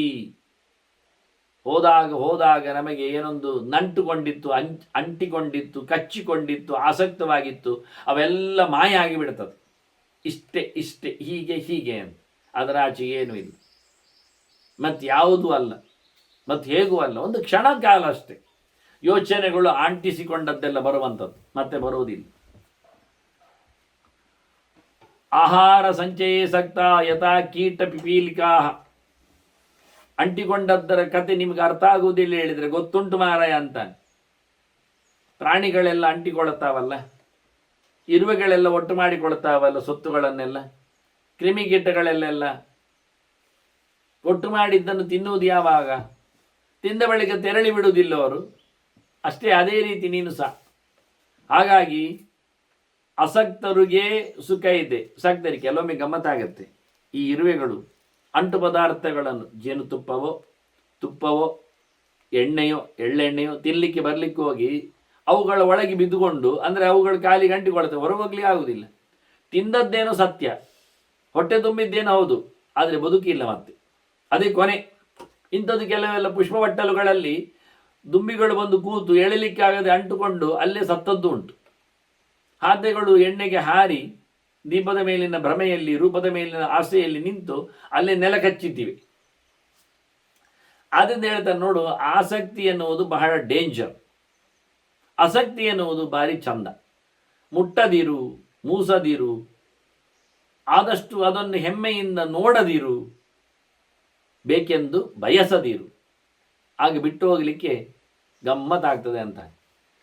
ಹಾಗಾಗಿ ಊಟದ ತೊಟ್ಟೆಯನ್ನು ಒಟ್ಟು ಮಾಡಿಕೊಂಡಾಗಿ ಪ್ರಾಣಿಗಳು ತಿನ್ನಲಿಕ್ಕಾಗದೆ ನೀನು ಸುಮ್ಮನೆ ಆಸೆ ಪಟ್ಟುಕೊಂಡು ಸಾಯ್ತೀಯ. ಆದ್ದರಿಂದ ಅಸಕ್ತರು ಲೋಕದಲ್ಲಿ ಸುಖಿಗಳು, ಅಸಕ್ತ ಸುಖಿನೋ ಲೋಕೆ ಸಕ್ತಭಾವ ವಿನಶ್ಯಂತಿ. ಅಂಟಿಕೊಂಡವರು ಸಾಯ್ತಾರೆ, ಬಿಟ್ಟುಕೊಟ್ಟವರು ಬದುಕ್ತಾರೆ. ಸ್ವಜನೆ ನಚತೆ ಚಿಂತ ಕರ್ತವ್ಯ ಲೋಕ ಕರ್ತವ್ಯ ಮೋಕ್ಷ ಬುದ್ಧಿನ. ಬಿಟ್ಟು ಹೋಗುವವನಿಗೆ ಇದ್ದವರ ಬಗ್ಗೆ ಯೋಚನೆ ಬೇಡ ಅಂತ. ನನ್ನವರ ಬಗ್ಗೆ, ನನ್ನ ಜನ, ನನ್ನ ಪ್ರೀತಿಯವರು, ನಾನು ಈ ಬಿಡುಮಾರಯ ನನ್ನದು ಅಂದ. ಬಿಟ್ಟು ಹೋಗುವವನಿಗೆ ನಾನು ಯಾರೂ ಇಲ್ಲ. ಇಮೇ ಮಯ ವಿನ ಭೂತಾ ಭವಿಷ್ಯಂತಿ ಕಥಂ ದ್ವಿಧಿ. ಅವನ ತಲೆಯಲ್ಲಿ ನಾನು ಇಲ್ಲದಿದ್ರೆ ಎಂತ ಮಾಡ್ತಾನೆ, ಎಂತ ಮಾಡುವುದಿಲ್ಲ ಮಾರಾಯ, ನಾನು ಇಲ್ಲದಿದ್ರೆ ಹೇಗಿರ್ತಾರೆ, ಹೀಗೆ ಇರ್ತಾರೆ. ನೀನು ಹೋಗಿ ನೋಡುವೊಮ್ಮೆ ಏನಾಗುವುದಿಲ್ಲ ಅಂತ. ಲೋಕದಲ್ಲಿ ಎಲ್ಲ ಹಾಗೆ, ಅದಿಲ್ಲದಿದ್ದರೆ ಹೀಗೆ ಆಗ್ತದೆ, ಇದಲ್ಲದಿದ್ದರೆ ಕೆಲವೊಮ್ಮೆ ಉಪ್ಪೇ ಇಲ್ಲದೆ ಊಟವೇ ಆಗುವುದಿಲ್ಲ ಹೇಳೋರು ಇದ್ದಾರೆ. ಉಪ್ಪು ಇಲ್ಲದ ಊಟ ಆದದ್ದು ಉಂಟು, ಮೆಣಸಿಲ್ಲದ ಊಟ ಆದದ್ದುಂಟು, ಊಟ ಇಲ್ಲದೆ ಊಟ ಆದದ್ದುಂಟು, ಅದು ಉಂಟು. ಊಟ ಇಲ್ಲದೆ ಯೋಚನೆ ಮಾಡಿದ ಕೂತೆ ಮತ್ತೆ ಇಲ್ಲ ಆಗಲಿ, ಇದು ಹೋಗಿ ತೊಂದರೆ ಇಲ್ಲ, ಒಂದು ದಿವಸ ಉಪವಾಸ ಆಯ್ತು ಎಂತ ಮಾಡುವ ಅಂತಾರೆ. ಸರಿ ತಾನೆ, ಎಲ್ಲವೂ ಇಲ್ಲದೆ ಆಗ್ತದೆ. ಇವರೆಲ್ಲರೂ ನಾನಿಲ್ಲದಿದ್ರೆ ಏನಾಗ್ತಾರೆ ಅಂತ ನೀನು ಯೋಚನೆ ಮಾಡುವುದೇ ಬೇಡ. ಅದರ ಬಗ್ಗೆ ದೊಡ್ಡದಾದ ಒಂದು ವೇದಾಂತವೇ ಇದೆ. ನೀನು ಬಂದಾಗ ಯಾರಾದರೂ ಬಂದಿದ್ರ, ಮತ್ತೆ ನೀನು ಹೋದಾಗ ಯಾರಾದರೂ ಹೋಗ್ಲಿಕ್ಕೆ ಅಲ್ಲಿದ್ದಾರೆ. ಇಷ್ಟೇ ಸತ್ಯ. ವೇದಾಂತ ಇಷ್ಟೇ. ಅವರು ನಾನಿಲ್ಲದಿದ್ರೆ ಹೇಗಿರ್ತಾರೆ ಅದು ಹೇಳಬೇಡ ಮಾರಯ್ಯ. ಅವರು ನೀನಿಲ್ಲದಿದ್ದಾಗ ಬಂದದ್ದಲ್ಲವ, ನೀನು ಒಟ್ಟಿಗೆ ಹುಟ್ಟಿ ಬಂದ್ರ ಇಲ್ಲ. ಮತ್ತೆ ಸ್ವಯಮೇವ ಉತ್ಪದ್ಯತೆ ಜಂತು ಸ್ವಯಮೇವ ವಿವರ್ಧತೆ ಸುಖ ದುಃಖೇ ತಥಾ ಮೃತ್ಯು ಸ್ವಯಮೇವ ಅಧಿಗಚ್ಚತೆ. ಹುಟ್ಟಿದ್ದವರಾಗೆ, ಬೆಳೆದದ್ದವರಾಗೆ, ಹೋಗುವುದು ಅವರಾಗೆ. ಮತ್ತೆ ನೀನು ಯಾಕೆ ಆಳುವುದು? ಸುಖ ದುಃಖಗಳ ಸಂಭ್ರಮದಲ್ಲಿ ನೀನು ಯಾಕೆ ಯೋಚನೆ ಮಾಡ್ತಾ ಇದ್ದೀಯ ಅಂತ. ಹಾಗೆ ಬಹಳ ಚಂದವಾಗಿ ಹೋಗಬೇಕು ಆದರೆ ಹೋಗಲಿಕ್ಕೆ ಬರ್ತದೆ, ಹೋಗಿರು ಅಂತ ಹೇಳಿ ಹೋಗುವ ಕಥೆಯನ್ನು ಹೇಳಿಕೊಟ್ಟಿದ್ದಾನೆ. ವಾಸ್ತವವಾಗಿ ನಮಗೆ ಸೊತ್ತುಗಳು ಬಂದಾಗ ಎಲ್ಲವೂ ನಮ್ಮ ಅದೃಷ್ಟಕ್ಕೆ ಅನುಗುಣವಾಗಿ ಆಗುವುದು. ಆದ್ದರಿಂದ ಯಾರ ಬಗ್ಗೆ ಯೋಚನೆ ಮಾಡಿಕೊಂಡ್ರು ಏನು ಮಾಡಿದ್ರು ಆಗುವುದಲ್ಲ, ಹೋಗುವುದಲ್ಲ. ಭೋಜನ ಆಚ್ಛಾದನೆ ಪಿತ್ರ ಮಾತ್ರ ಆಚ ಸಂಗಮಂ ಸಂಗ್ರಹಂ. ಯಾವ ತಂದೆ, ಯಾವ ತಾಯಿ, ಯಾವ ಜನ, ಯಾವ ಬಂಧು, ಯಾವ ಊಟ, ಯಾವ ಮನೆ, ಯಾವ ಬಟ್ಟೆ, ಇದೆಲ್ಲವೂ ಸ್ವಗರತೆ ನಾಧಿಗಚ್ಚಂತಿ. ತಾನು ಮಾಡಿದ್ದರಿಂದ ಪಡೆದಿದ್ದಾನೆ. ಸ್ವಗರತೆ ನಾಧಿಗಚ್ಚಂತಿ. ಮಾಡದಿದ್ದರೆ ಪಡೆಯುವುದು ಇಲ್ಲ. ಆದ್ದರಿಂದ ಎಲ್ಲವೂ ಸಹ ಒಂದೇ ಒಂದು ಗೆರೆ. ಲೋಕೆ ನಾಸ್ತಿ ಅಕೃತಂ ಪುರ. ಇದು ಸ್ಲೋಗನ್. ಲೋಕೆ ನಾಸ್ತಿ ಅಕೃತಂ ಪುರ. ಅಕೃತಂ ಪುರ ನಾಸ್ತಿ ಲೋಕೆ. ಹಿಂದೆ ಮಾಡದ್ದು ಇವತ್ತು ಇಲ್ಲ, ಹಿಂದೆ ಮಾಡದ್ದು ಇವತ್ತು ಸಿಗುವುದಿಲ್ಲ, ಹಿಂದೆ ಕೊಡದ್ದು ಇವತ್ತು ದಕ್ಕುವುದಿಲ್ಲ, ಮಾಡದ್ದಲ್ಲದ್ದು ಬರುವುದಿಲ್ಲ, ಮಾಡಿದ್ದಷ್ಟೇ ಸಿಗುವುದು. ಇಷ್ಟೊಂದು ಖಾತೆ. ಇದು ದೇವರು ಮಾಡಿದ ಕತೆ. ವಿಷಯ ಇಷ್ಟೇ. ಇಷ್ಟನ್ನು ನಾವು ಅನುಭವಿಸಲಿಕ್ಕೆ, ತಿನ್ನಲಿಕ್ಕೆ, ನಕ್ಕಲಿಕ್ಕೆ ಬದುಕಿನ ಹಂತಗಳು. ಧಾತ್ರ ವಿಹಿತ ಭಕ್ಷ್ಯಾಣಿ ಸರ್ವಭೂತಾನಿ ಮೇದಿನೀಂ ಲೋಕೆ ವಿಪರಿಧಾವಂತಿ. ವಾಸ್ತವವಾಗಿ ನೋಡಿದರೆ ರಕ್ಷಿತಾನಿ ಸ್ವಕರ್ಮಭಿಹಿ. ದೇವರು ಎಲ್ಲಿ ಕೈಬಿಟ್ಟಿದ್ದಾನೆ ಅದು ನಮಗೆ ಬರುವುದಿಲ್ಲ. ಭಗವಂತ ಸೃಷ್ಟಿಯಲ್ಲಿ ವಿಧಿ ಇದನ್ನು ನಡೆಸಿಕೊಟ್ಟಿದ್ದಾನೆ ಎಲ್ಲರಿಗೂ. ನಾವೆಷ್ಟು ಈ ಲೋಕದಲ್ಲಿ ತಿರುಗ್ತೇವೆಯೋ, ದೇವರೆಡೆಗೆ ಸಾಕ್ತೇವೆಯೋ ಒಳ್ಳೆಯದಾಗ್ತದೆ, ದೇವರನ್ನು ಬಿಟ್ಟು ಓಡುತ್ತೇವೆಯೋ ಓಡಿ ಹೋಗ್ತೇವೆ. ಅದನ್ನು ಧಾವಂತಿ ಪರಿಧಾವಂತಿ ವಿಧಾವಂತಿ ವಿಪರಿಧಾವಂತಿ. ಏನೇನೋ ರೀತಿಯಲ್ಲಿ ಓಡುತ್ತಾರೆ, ರಕ್ಷಣೆ ಮಾಡಲಿಕ್ಕೆ ನೋಡ್ತಾರೆ, ಆಗ್ತಾ ಇಲ್ಲ. ತನ್ನ ಪಾಡಿಗೆ ತನ್ನ ಕೆಲಸದಲ್ಲಿ ಆಗುವಂಥದ್ದು ಇಲ್ಲ ಆದರೆ ಇಲ್ಲ ಅಂತ. ಹೀಗೆ ಬಹಳ ಸುಂದರವಾಗಿ ನಮಗೆ ಖಂಡಿತ ಹೇಳುವುದಾದರೆ ನಮ್ಮನ್ನು ನಮಗೆ ನೋಡಿಕೊಳ್ಳಿಕ್ಕೆ ಬರ್ತದೆ ನೋಡಿ. ಸ್ವಯಂ ಮಿತ್ಪಂಡ ಭೀತಸ್ಯ ಪರತಂತ್ರಸ್ಯ ಸರ್ವದ. ಇದು ಮಣ್ಣಿನ ಒಂದು ಉಂಡೆ, ಇದನ್ನು ನೋಡಿಕೊಳ್ಳಿಕ್ಕೆ ನಮಗಾಗುವುದಿಲ್ಲ. ಮತ್ತೆ ನಾವು ಇನ್ನೊಬ್ಬರಿಗೆ ಅಂತ ಹೇಳುದು ಗೋಹೇತು ಸ್ವಜನಂ ದ್ವೇಷ್ಟಂ ರಕ್ಷಿತುಂ ವ. ಅವರನ್ನು ದೂರ ಮಾಡಲಿಕ್ಕೆ ನಮಗಾಗುವುದಿಲ್ಲ, ಹತ್ತಿರ ಮಾಡಲಿಕ್ಕೆ ನಮಗಾಗುವುದಿಲ್ಲ, ರಕ್ಷಣೆ ಮಾಡಲಿಕ್ಕೂ ಆಗುವುದಿಲ್ಲ, ಎತ್ತಿ ಹಿಡಿಲಿಕ್ಕೂ ಆಗುವುದಿಲ್ಲ. ಅದೃಢಾತ್ಮನಃ. ನಾವೇ ಗಟ್ಟಿ ಇಲ್ಲ, ನಾವೇ ಗಟ್ಟಿ ಇಲ್ಲ, ನಾವೇ ಬೀಳ್ತಾ ಇದ್ದೇವೆ, ನಮಗೆ ಸರಿ ಇಲ್ಲ, ನಾವು ರಕ್ಷಣೆ ಮಾಡೋದಿಲ್ಲ. ಹೇಗಾಗ್ತದೆ? ಆದ್ರಿಂದ ನೋಡಿ, ಒಬ್ಬರಿಗೆ ಸಾವು ಬಂತು ನಿಲ್ಲಿಸ್ಲಿಕ್ಕೆ ಆಗ್ತದೆ. ಮೃತ್ಯು ಸಾವು ಓಡಿ ಬರ್ತದೆ. ರಕ್ಷಣೆ ಮಾಡ್ತೇನೆ ಎಂಥದ್ದು ನೋಡ್ತಾ ಇದ್ದೇವೆ. ಪಶ್ಯತಃ ಕಣ್ಣಿನ ಎದುರಲ್ಲಿ ಸಾಯ್ತಾ ಇದ್ರು ನಮಗೆ ರಕ್ಷಣೆ ಮಾಡ್ಲಿಕ್ಕೆ ಆಗ್ತದ? ಇಲ್ಲ. ಒಂದು ಉಸಿರು ಕೊಡ್ಲಿಕ್ಕೆ ಬರೋದಿಲ್ಲ, ಇಷ್ಟು ಆಕ್ಸಿಜನ್ ಇರ್ತದೆ ಕೈಯಲ್ಲಿ. ಅದನ್ನ ಹೇಳ್ತಾರೆ ತತ್ರ ಬೋದ್ಧವ್ಯ ಮಾತ್ಮನ. ಜೀವ ಎಚ್ಚರಾಗು, ತಿಳುಕೋ. ಯಾರ ಹಂಗು ಯಾರ ಕೈಯಲ್ಲಿಯೂ ಇಲ್ಲ. ಯಾರ ರಕ್ಷಣೆ ಯಾರನ್ನು ಅಲ್ಲ ಹೇಳುವುದನ್ನು ನೋಟ ಮಾಡುದು. ನಿನ್ನ ಕೆಲಸ ನೀನು ಮಾಡು. ಮುಕ್ತಶ್ಚರ ಯಥಾ ಹೊರಟು ಬಿಡು ಮಾರಾಯ ಅಂತ ಬಹಳ ಚಂದವಾಗಿ ಗರುಡ ಉತ್ತರ ಕೊಟ್ಟಿದ್ದಾನೆ. ಮುಂದಿನ ಮಾತುಗಳನ್ನು ಮತ್ತೆ ಸೇರುವ ವಂದನೆಗಳೊಂದಿಗೆ. ಕೃಷ್ಣಾರ್ಪಣ. ನಾರಾಯಣ ನಾರಾಯಣ.